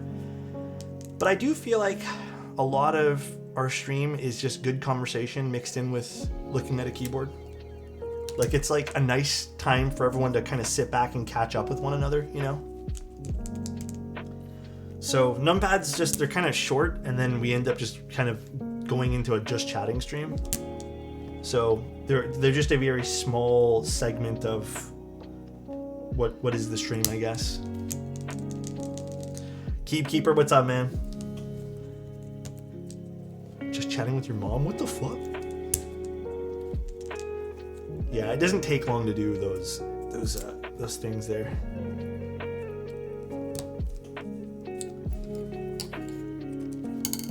Let's just remove these for now.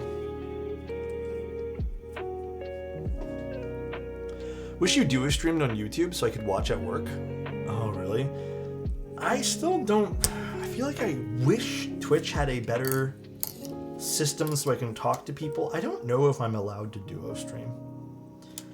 They say yes, but then there's also like something in a contract that says no, and then I have no fucking idea. DHL says my Shelby 65 is going to be here tomorrow. Too bad my switches are like a week out. Isn't that always the case? I ordered a mode board for a client, and the mode board arrives tomorrow as well. But then the switches are going to take 3 weeks. Because I couldn't find the particular switches the client wanted, so I had to special order them from China.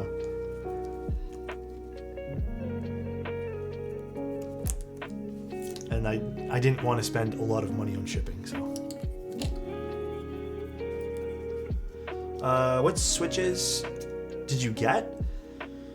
I don't remember what they were called. It's not a board I'm doing on stream, though. It's just I'm assembling a hot swap board for someone.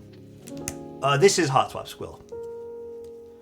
I feel like I always have switches before the board. I'm always the opposite. I always have the board, and then I'm always waiting on switches.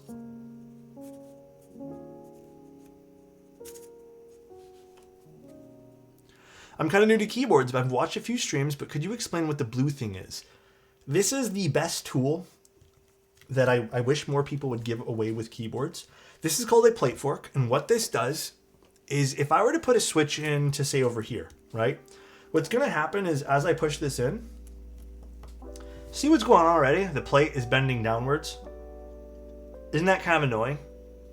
Right? And then you'd have to be sitting here and you have to like fiddle with it to get it all right. And, you know, maybe even then it's not perfect. What the fork does is it kind of acts, if you're not using foam, mind you, it kind of acts as a prop for the plate. So it doesn't sag down as you're pushing in switches. It works great for bendy plates like this, but it also works amazing for aluminum plates that maybe you're having a tough time to pop in switches too. But it is amazing. This is like one of the best quality of life tools in keyboards. Hands down, like nothing's better. When these came out and I tried this for the first time, it was like It was a mind-blowing experience. Yeah, it also helps for things with flex cuts for sure.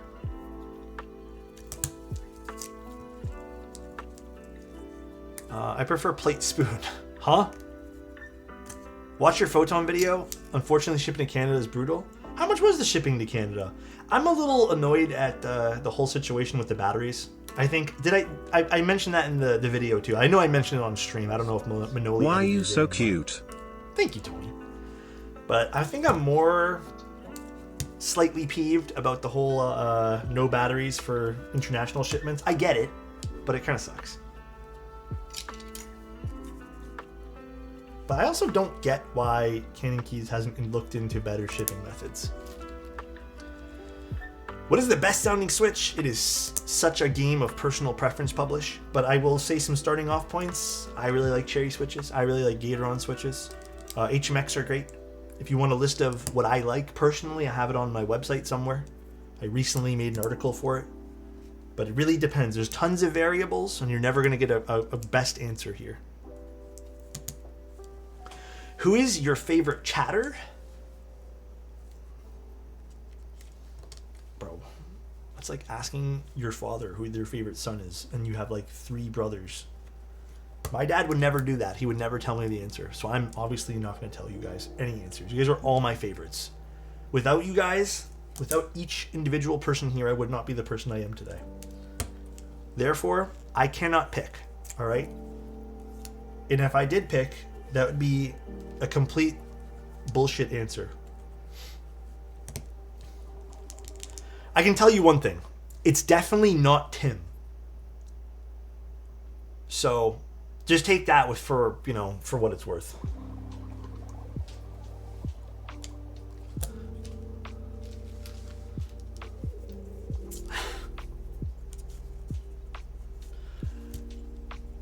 All dads have a favorite child. They won't say it out loud. Probably Gio. I like Gio. Gio's a nice guy.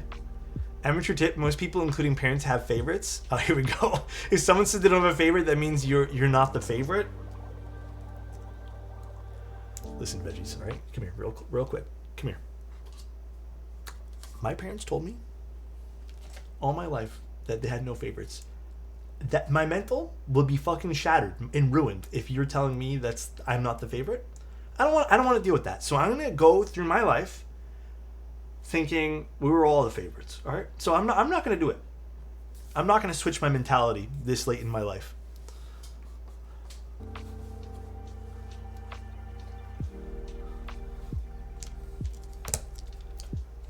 Pro tip: always tell the one who asks they're the favorite. That's actually a really good tip too. It's okay, Alex. I'm an only child. My parents were clear that I'm not the favorite. Huh? Shipping batteries airmail just to too much red tape and could have someone hired to pack hazardous materials. Some of these CN vendors are just sliding by customs and couriers without being noticed. Yeah, we talked about this in depth on the other stream, Pancake, but you actually have to get like proper situations going for batteries being shipped. Proper labeling. In some cases, certifications for things. It is a pain in the ass. I just wish that there was a different price point for the Photon because it didn't have a battery for international buyers. And maybe they could have used the few dollars they saved to buy a battery. That was more my thing, right? Because I do think it's a bit of a bummer that I'm paying the same price as someone who's getting a battery, you know?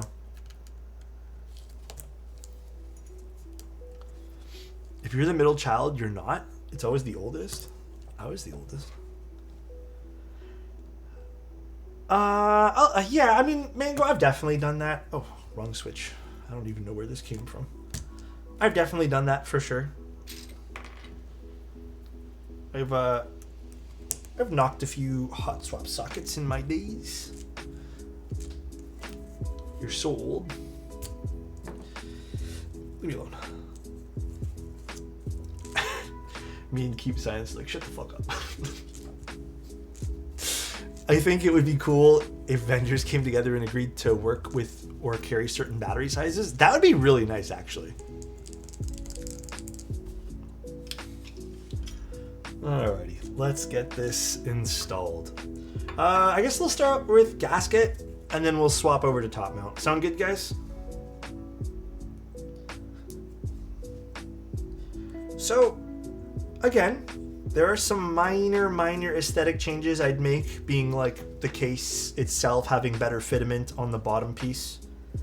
But for the most part, I really like this board. I think this board is very, very nice. There's a lot to love about this new Neo60 and 65 series.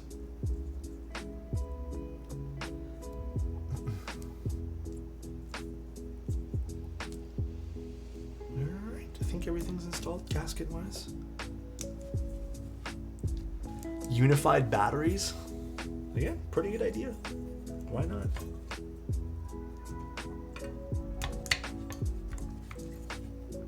So again, making sure these gaskets don't slip through the sides. Oh my god, make batteries great again.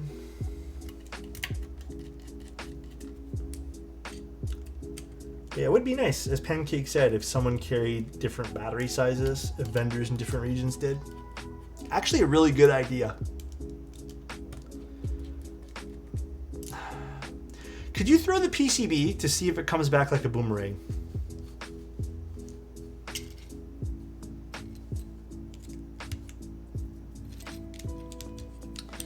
Well, I think Anit's lost it.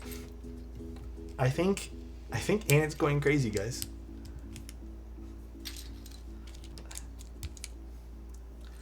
Anit needs to be stopped. It does if it's bent like Alex's old desk. Okay, you know what, bro? That's actually crazy to me. We got a timeout, Zany, for that one. That was legitimately like too much.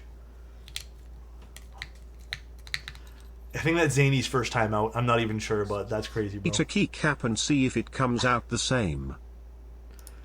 Huh?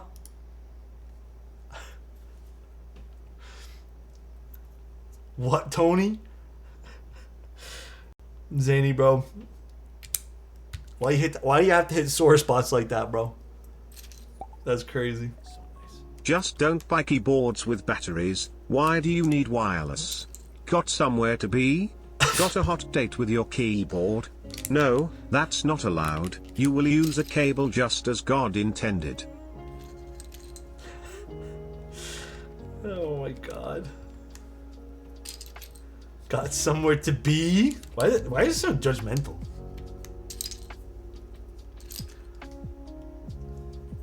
God damn.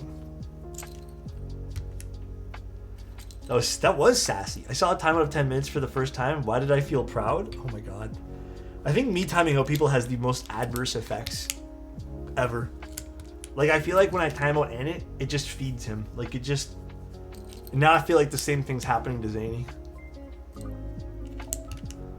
It's crazy. Rite of passage? I guess so. Can I get a timeout? If you want. Here you go. Crazy. I was crazy once. Someone donated to get me timed out. Here? Was that a while ago? I feel like that might have been a while ago. Alex just timing out the whole chat. We could just lock the whole chat if that makes it easier. Your content has helped me so much building my first mechanical keyboard. Thank you so much. No comparison. Oh, thank you.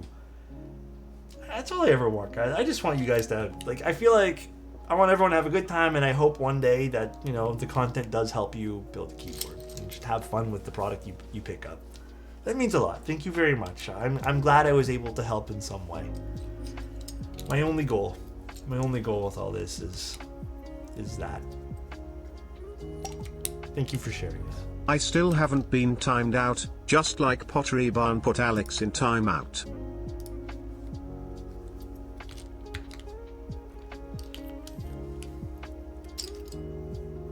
I wonder what a little foam does to the top mount. For this one? I don't know. We'd have to see. I was timed out once. You helped me build my Envoy, so thankful. Thank you, guys. It's very kind. You guys are going to make me emotional, please. I'm just, like I said, I'm just glad people are here, man. I'm gonna be honest. When I first started doing content creation, I never, I don't know. It's one of those things, right? I didn't see myself doing it. Like, I thought it was a cool thing that we did for the first few times I built the keyboard on stream, but it's definitely surprising to me. Anytime, Salem. You got me to campfire. Really? You picked up a campfire IEM? I haven't used mine in a while. I know I bully you as a bro thing, but I do love you. Thank you, Boney. Appreciate you, man. Funny how no one mentioned Alex's cleanest glasses. I do have clean glasses. They're pretty clean today, actually. Thanks for letting me your Lambo. I wish. But thank you. Thank you for saying that. Not the Andromedas, though. Those cost too much. They definitely have gone up in price. Which one did you end up buying?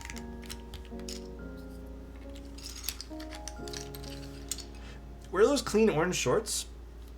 Unfortunately, they're ripped, so they don't work as well as they once used to. Alex, what the fuck are they? I don't even want to leave that one there. I've been trying to do the orange shorts, but it seems like there's a whole bunch of problems getting that done. And honestly, a lot of the orange short people that I spoke to, I don't like the colors that they offer, and a lot of them don't want to do the exact color that I want. So, all right, this should, in theory, with the plastic plate, be somewhat similar. This is with a PP mount now, or the plastic plate and gaskets. Maybe a little bit less deep. This is not top mount. We're going to do top mount right after this.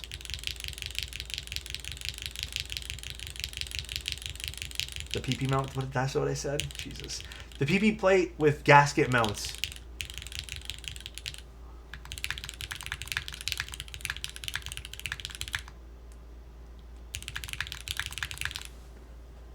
Hold on, why is there so much noise?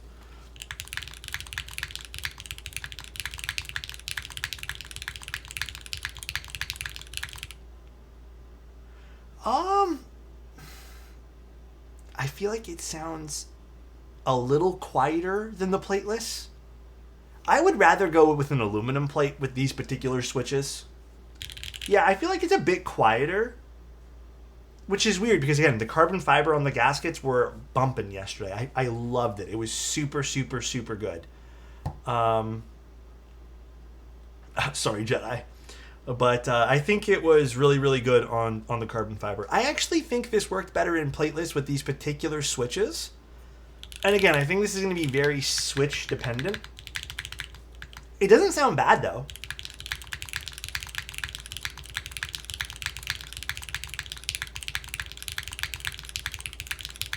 So again, the 65 CU, I mean, if you guys want, check out the stream. But right now it's built with different config, and I don't feel like taking it apart.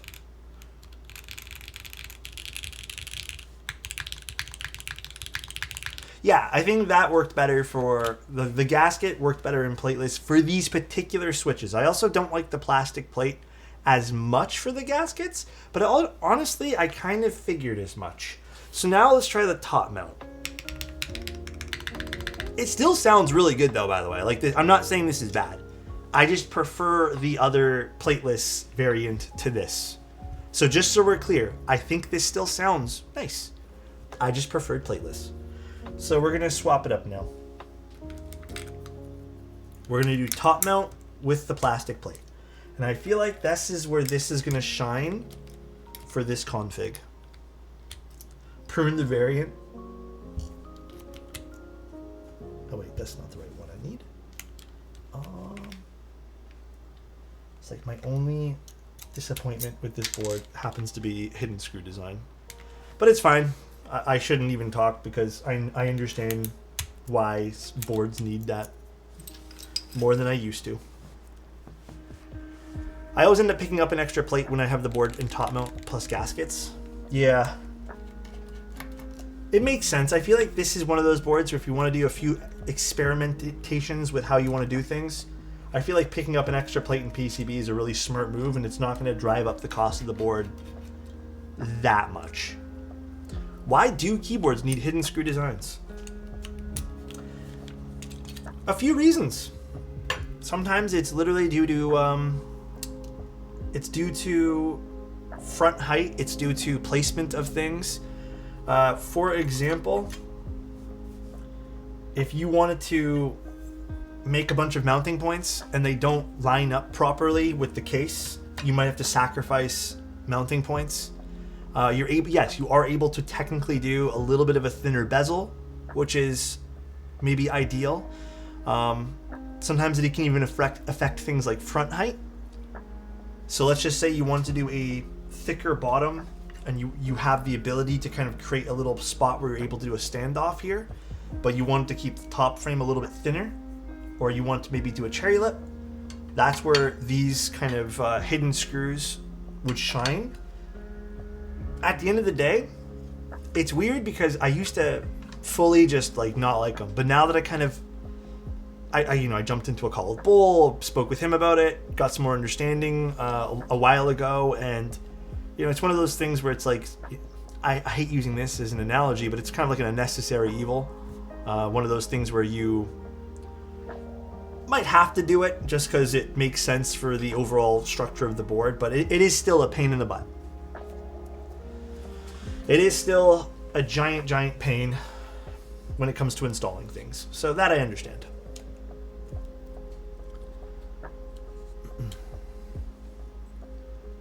Just announced the click-clack date for the Cappy. Oh, really? Which one do you like more, though? Hidden screw or screws hidden under the feet? Again, there's different reasonings for both. I still prefer screws hidden under the feet, but you might not be able to get that in every single board possible. I think that just makes more sense. You don't have to play guessing games of where the screws are if you happen to forget. But again, I think there's reasonable variables there that happens. Still doesn't take away from my thought. And what's funny is I'm literally helping design the Manta with Bowl, and we're using a angled hidden screw. So there's reasons why you'd put it in, and we want to keep the front height really low for that board. So necessary evil, I guess.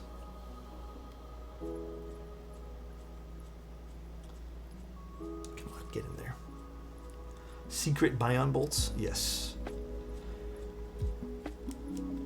Same, I don't like removing keycaps just to get to the screw. Yeah, it's a bit annoying. It's not like the most clean build experience is what I've always liked to label it as. And the build experience matters a lot to me.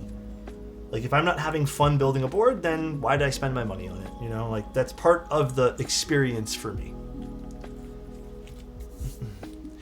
You're so right with the front height. My Real Force 104 UB is easily the most comfy board I have, and it's the stupid low front height. Yeah, front height to me matters a lot too, which is, something to be thoughtful of. Oh, it's top out when you're doing these types of projects as well.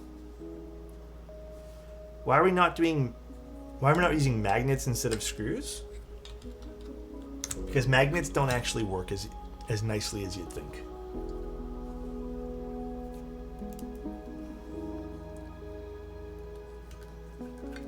They don't always work.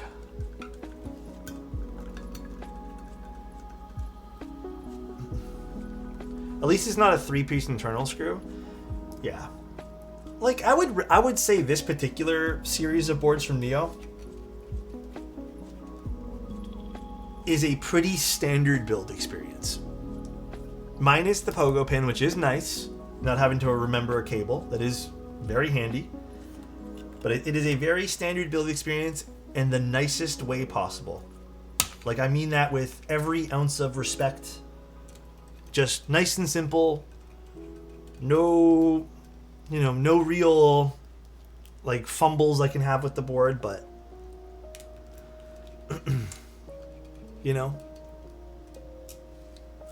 Alex, you play humble, but with most key viewers, people are here for your opinion. It would make for long streams of multiple mounting with different switches would really help viewers make a decisions. Thoughts? That's why they send it out to more than just one person, though, Tone. If it was just me getting a board, then I'd consider doing a whole bunch. But like what happens a lot of the times is overlap with 2 different people making content. So I've had this in the past too. Like back when there wasn't as many options for things, we would communicate with, like, me and Marcio would be like, what are you using for the board? Okay, I'll do this one. Or there would be like, what is Diego using? Oh, I was gonna use that. I'll use this one here instead. If you mean you want just my opinion about things, I get that. But I think it's just, it's not feasible for a stream, you know? I don't think it'd be the easiest thing to do and sit here for like 6 hours, you know, taking things apart, putting things back together to try maybe like 4 different switches with a bunch of different mounting styles. It'd take a while, and that's a big investment, and I'm not saying it's not worth it.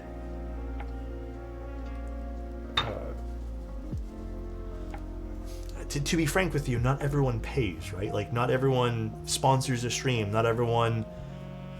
How can I word this? Not everyone does everything to help out content creators do that. So sometimes it's kind of like... It just doesn't really happen. Plus I think the big thing for me is it'd just be way too long of a con. Like, a lot of people would just peace out. Shouldn't companies arrange builds? You would think. Even for my sound test, it's a lot of work. Yeah. Keyboard stuff is interesting because you think it's really easy to put things together, but like, I had to also loop the switches today, source things, like... So it's definitely some extra stuff here. I would love to hear your opinions, even if it's split across multiple streams. Well, actually, to be honest with you, Jessica, this was actually supposed to be done in one day, but I decided to split it across 2 different days so we can get like 4 or 5 hours out of this particular series of boards.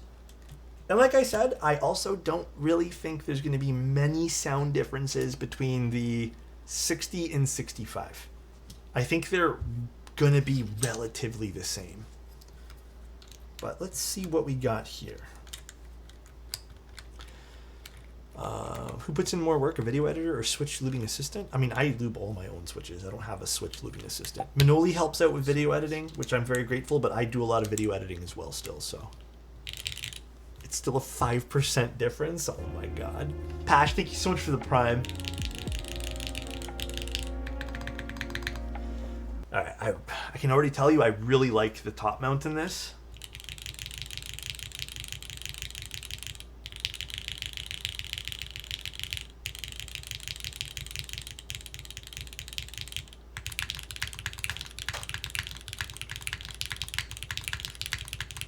Ooh. I'm going to try putting a cherry switch in here as well, but...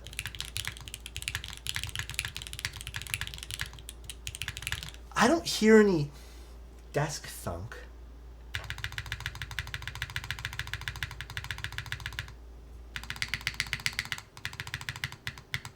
Maybe a smidge?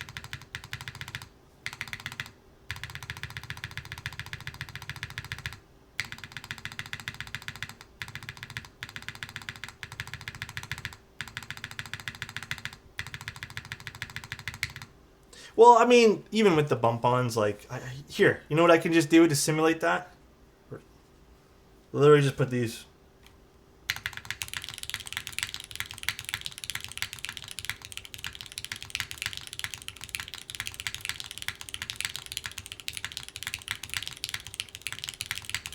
You're right, there is a smidge of a difference there. Hold on. Ooh, it is a smidge. It is actually not even a smidge. It's a little bit bassier with that. A little bit more than a smidge, but yeah, I mean, again, we said this already, but would have been nice to see these just duplicated here and the weight extended out. However, I don't think this is terrible sound even with this. Like, it definitely has some extra bass. I am confused by the one long foot. And again, we mentioned this yesterday as well, but I think maybe it is a bit more noticeable with the plastic plate today. They sent us extra gray small feet, so technically you could just plop them on top, or you can even technically just stick them underneath and then have these raised. You know, it'll kind of look like that. You could technically do that, but it would change the front height of the keyboard. And again, I just feel like I don't, even from like a design standpoint, I don't love the way the feet look. Like the long foot and the two short feet. God, this is actually getting smudged up because of the desk quite fast. You should try it with the small ones? Sure. Let's try it. My music playing? Let's try it with the spare set of small ones. But you guys are right. I do hear a smidge of a difference there. Well, I gotta stop saying smidge. Fuck it, I'll just take it off.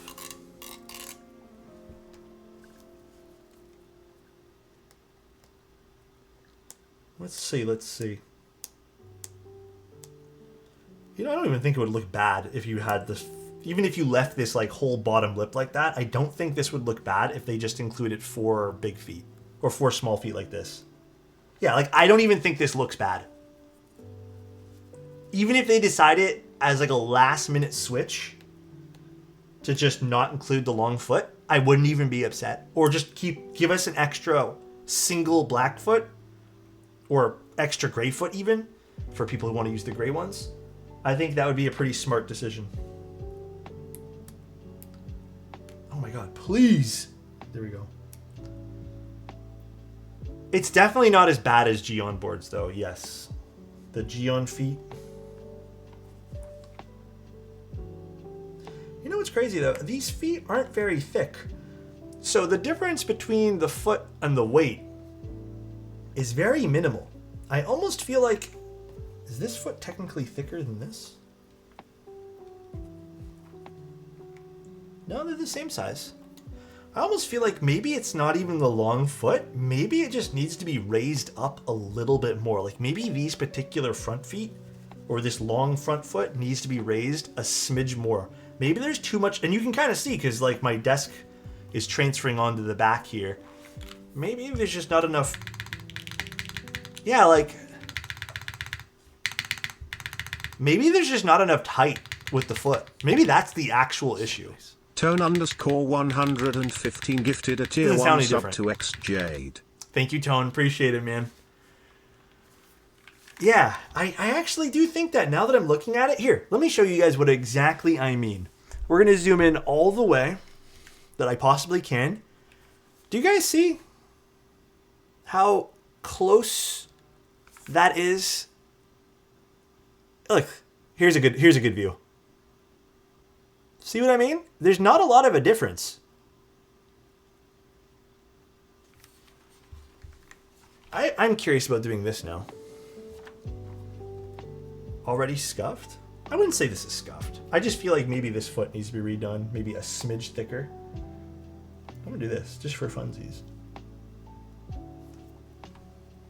gonna do like a pseudo curved Geon foot.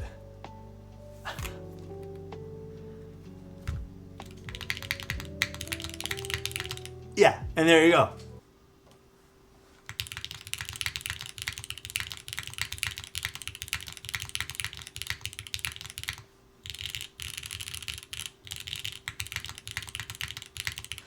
Okay, which makes me wonder though if the long foot's fine. Like I almost, hear me out, I almost feel like, sorry, the long foot is totally fine.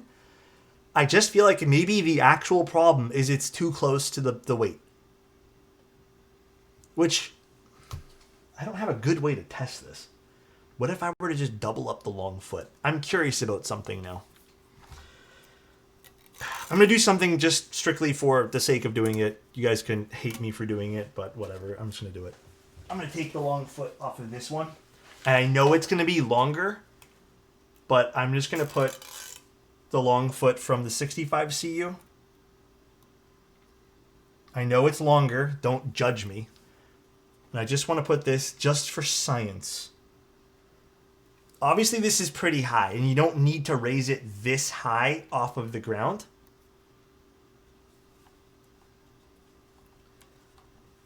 But for the sake of just trying,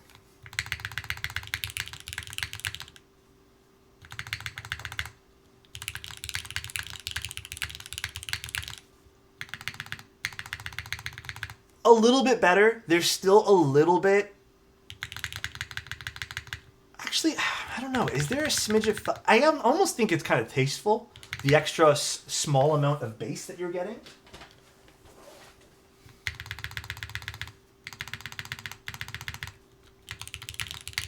Yeah, so now it's the actual desk thud. Well, maybe the answer here, for the sake of simplicity, is for Neo to just give us an extra set of feet.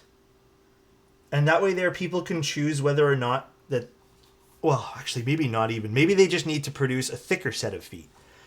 But I do think this particular foot, maybe that is the core issue, and I'm glad we found that out on this one. I do think this is too flush to the weight. It is way too flush. So even, again, showing you guys the side view. Please, camera.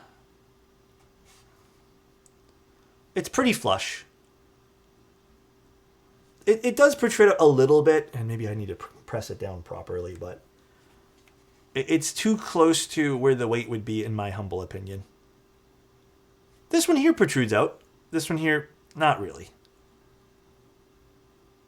So, yeah, I think if they did with the constants and just kind of raised it a little bit, but I mean, hey, you know what? If they don't end up doing that, I think maybe the hack is just putting these on top, the other set, underneath or whatever, if you don't want to make it look bad. And then just kind of propping it up with these. These will def fit flush with compression. Yeah. Like maybe this is the hack. Oops. So let me try a different spacebar with this too. I'm kind of curious. Alternatively, bump-ons. Yeah.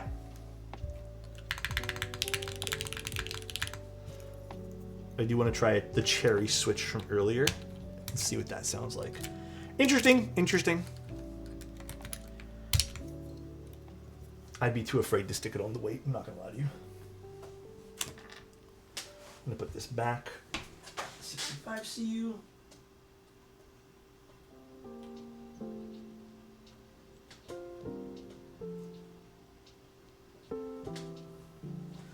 All right, and let's try the cherry switch. So we're using Gateron L'Orange switches, which are a bit deeper sounding. I would say they're a little bit deeper than even Milky Yellows. And we're gonna put back in a cherry vintage switch here, which we really like for the spacebar. Ooh! Ooh, hold on.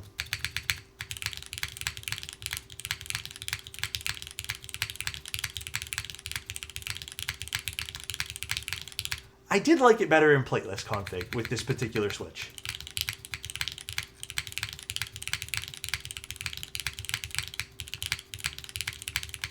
It does sound nice. I took off both my headsets here. Cherry switch tickle my brain. Okay, so here are my final thoughts after having built both. So, we built both. First of all, the price points are absolutely insane on these. I think if you're in the market for a new keyboard and need a 60 or a 65 and want one that sounded good, I think there is a lot of possibilities for both of these. And I think maybe my favorite combo that we tried today might have actually been the carbon fiber that we did in this one here. I actually liked the carbon fiber in this. It was quite nice. Not in the top mount, but the gasket mount. I thought the stiffer plate felt and sounded really good. And then my second favorite was the hot swap plateless. But I'd probably go for soldered in that case. Great price point. They start at technically $180. They don't get too crazy expensive even with all the bells and whistles. Very nice. I love the design aesthetic. I think this is their to me, and this is a very personal preference thing, I think this is their prettiest keyboard to date. Like, look at that. That is by far one of the prettiest Neo side profiles they've done. I think this is even more timeless than the 75 CU. Very nice. And if you were to tell me this was more expensive because of these nice little curves and even just the curve on the bottom over here, I would believe you. So, oh yeah, here, I'll show you both. One's copper though, and ignore the foot down that one there, but I just stack them up like this. Very, very pretty, like absolutely stunning. The colors are absolutely amazing. Great job. I even, you know what, even not for nothing, I don't even mind this little logo they made. Gorgeous. So next thing I want to comment on, which again, you can't really see it now, so I'm not too concerned. But there are some sore spots, I guess, when it comes to the frame itself, and I'm being really, really nitpicky. We saw the one, we spoke about on both the Neo65 and the 60. There's a little bit of a gap. Again, you can't see it now that all the stuff's plugged in here, and you can't even see it at all, which is exactly what I thought was going to happen. But just so you are aware, like there was a small gap when you take apart the whole board. And there even was one on both, which you can slightly see. I don't know if I'll be able to show you guys that. A little bit. You can kind of see right over here where the USB is. So it doesn't fit like super flush, and I mean, I don't think any boards really do at the end of the day, but you can definitely see a little bit of that. A little bit of a, yeah, maybe loosey-goosey with tolerances, but it's fine. What else do I really love about the board? I like the change from the 75 CU of going from catchball system to the hidden screws. Albeit hidden screws, not as fun to build. The catchball system is insanely easy. And that might be a huge turnoff for why someone doesn't want to buy this. But in my opinion, I think it's just the safer bet to go with the system that can't fuck up like that. Or I shouldn't say fuck up, but it's the safer bet to go with a system that doesn't screw up down the road and then you need an extra part for it. Again, catchball systems have their set of problems that we've now kind of seen in the long run, which is kind of a no-go for longevity, right? So I am glad they went with that. I like the internal system of this. I like the pogo pin connectors. They did a great job. They did an absolutely amazing job at designing this particular board. I really like it. I do still wish, and again, we mentioned this yesterday, we'll mention again before, I mentioned now. I do wish this particular foot was just the standard on all. I don't particularly love the look of it. Even from a sound perspective, as we just talked about and showed. And I think this might be more towards just the thickness of this particular bottom foot. But I kind of just wish that all the feet were basically these. And they kind of just kept it all nice and uniform with the feet. And maybe that's like the major change, I'd probably say. And maybe the hack, if they don't end up doing it and you still really love the board, my camera's not liking this, is to kind of put the extra feet that you get underneath. So you kind of raise it up, kind of like the Constants and some of the other boards. I know some people might not say it's a big deal. But, in a lot of regards, I kind of do wish these big, long feet would just kind of like stop being used. I feel like these are a turnoff for people more in the long run. I'm sure if you use foam and stuff, this is not going to matter as much. You maybe won't have to deal with some of the thuddiness, but I don't know. My thought on that.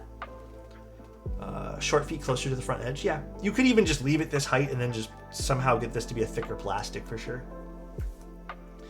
Personally, I don't care. They definitely need to be a bit thicker though. Yeah, I do agree on the thickness, and not for nothing, even outside of the realm of sound and aesthetics, this was just sitting on my desk, and my desk pad's pretty clean. Maybe there's some like natural hand oils on it, but this is just from rubbing against the desk pad.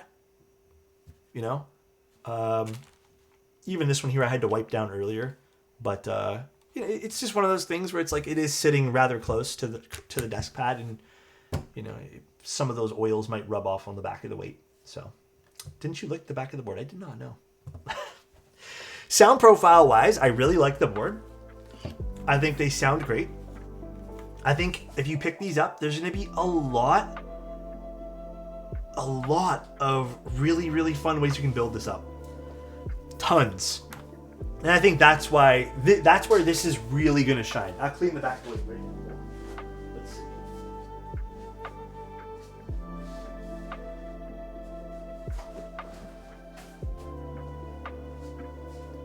that's where I really think this board's gonna shine. It's gonna be great for people who really want to build different things.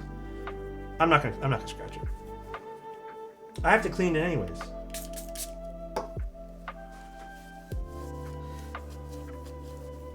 Not that easy to clean actually, but even with like, I have a nice cleaner that I use for this.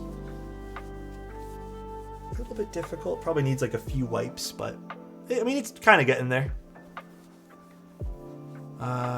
Does copper and brass have a noticeable sound difference? I would have to build with the exact same configurations, which I don't have enough of either switch, and test them side by side.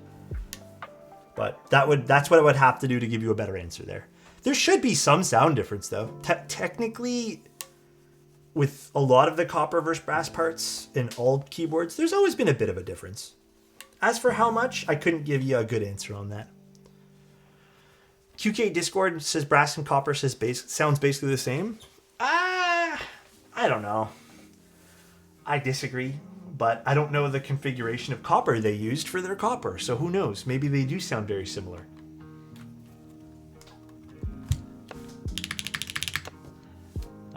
But who knows? Technically, there'll be a smidge of sound difference is what you would say. Yeah, smidge. Smidge is the word I like to use today. Yeah, that also is true, keep signs. Not everyone hears the same anyways. But I hope this was helpful, guys. I hope this ends up help you guys make a decision about these boards. The date is still TBD. I don't know the date. Don't harass me on that one. I actually don't know. They literally says to be determined or to be announced, whatever, TBA. I don't know the date on those, but I hope this was helpful. I hope this was a good look into the keyboard. Genuinely easy to build. You know, I think we were pretty thorough with everything. Is it worth the upgrade? You know, I am not one to like the argument of upgrades for keyboards, because I don't think any keyboards are technically an upgrade. My answer to you would be, if you feel like you're gonna like it more and you're gonna appreciate the aesthetics, maybe you'll find a better sound profile. Like, I do think the Neo65 was still a good board, but you know, I think this might be more up my alley visually, but you have to find value in that. I can't really tell you if it's an upgrade or not. If it had new tech in it, sure, but I don't think it's like a straight upgrade in that sense. Appreciate this, both this and the Neo65 CU vid. Thank you, Jessica. Appreciate that. No, we're not doing a Play-Doh. I think the Play-Doh is like running for 2 days. I don't think they even sent one out to anybody. I had a question on your GMK Spacebar Hollow sound tips. Let me know. What is it? Because I have a feeling it's going to be a tough one to answer. But yeah, hopefully this was helpful though, guys. Like, how do I make it sound like better? Like less hollow? Mounting style is going to be the big one. What keyboard is it? I want more water. I am like dying of thirst today. But I don't have any water at my desk now. A mode sonnet. Which one? The new one? That should not sound hollow at all. I have not encountered a hollow mode sonnet. Is it like the aluminum bottom with the aluminum weight? It's just the spacebar? Yeah, I'm gonna message them now. Noodle noob. Copperweight? Oh, I have honestly, that should not sound hollow at all. It's the aluminum plate. I would double check to make sure the gaskets are installed there. That sounds really off. I have not encountered a hollow spacebar. Carbon fiber. Maybe the carbon fiber plate, but even so, it shouldn't sound hollow. Just make sure the gaskets are on correctly. I've been hyped about this one. We did. We finished doing all the different configs blood. I would suggest just taking a look at the stream. I think it would be a disservice if I just typed on the one and showed you this. I kind of like the first build we did the best. That's why I'm saying it'd be a disservice. I think the top mount's solid. I like the top mount on this.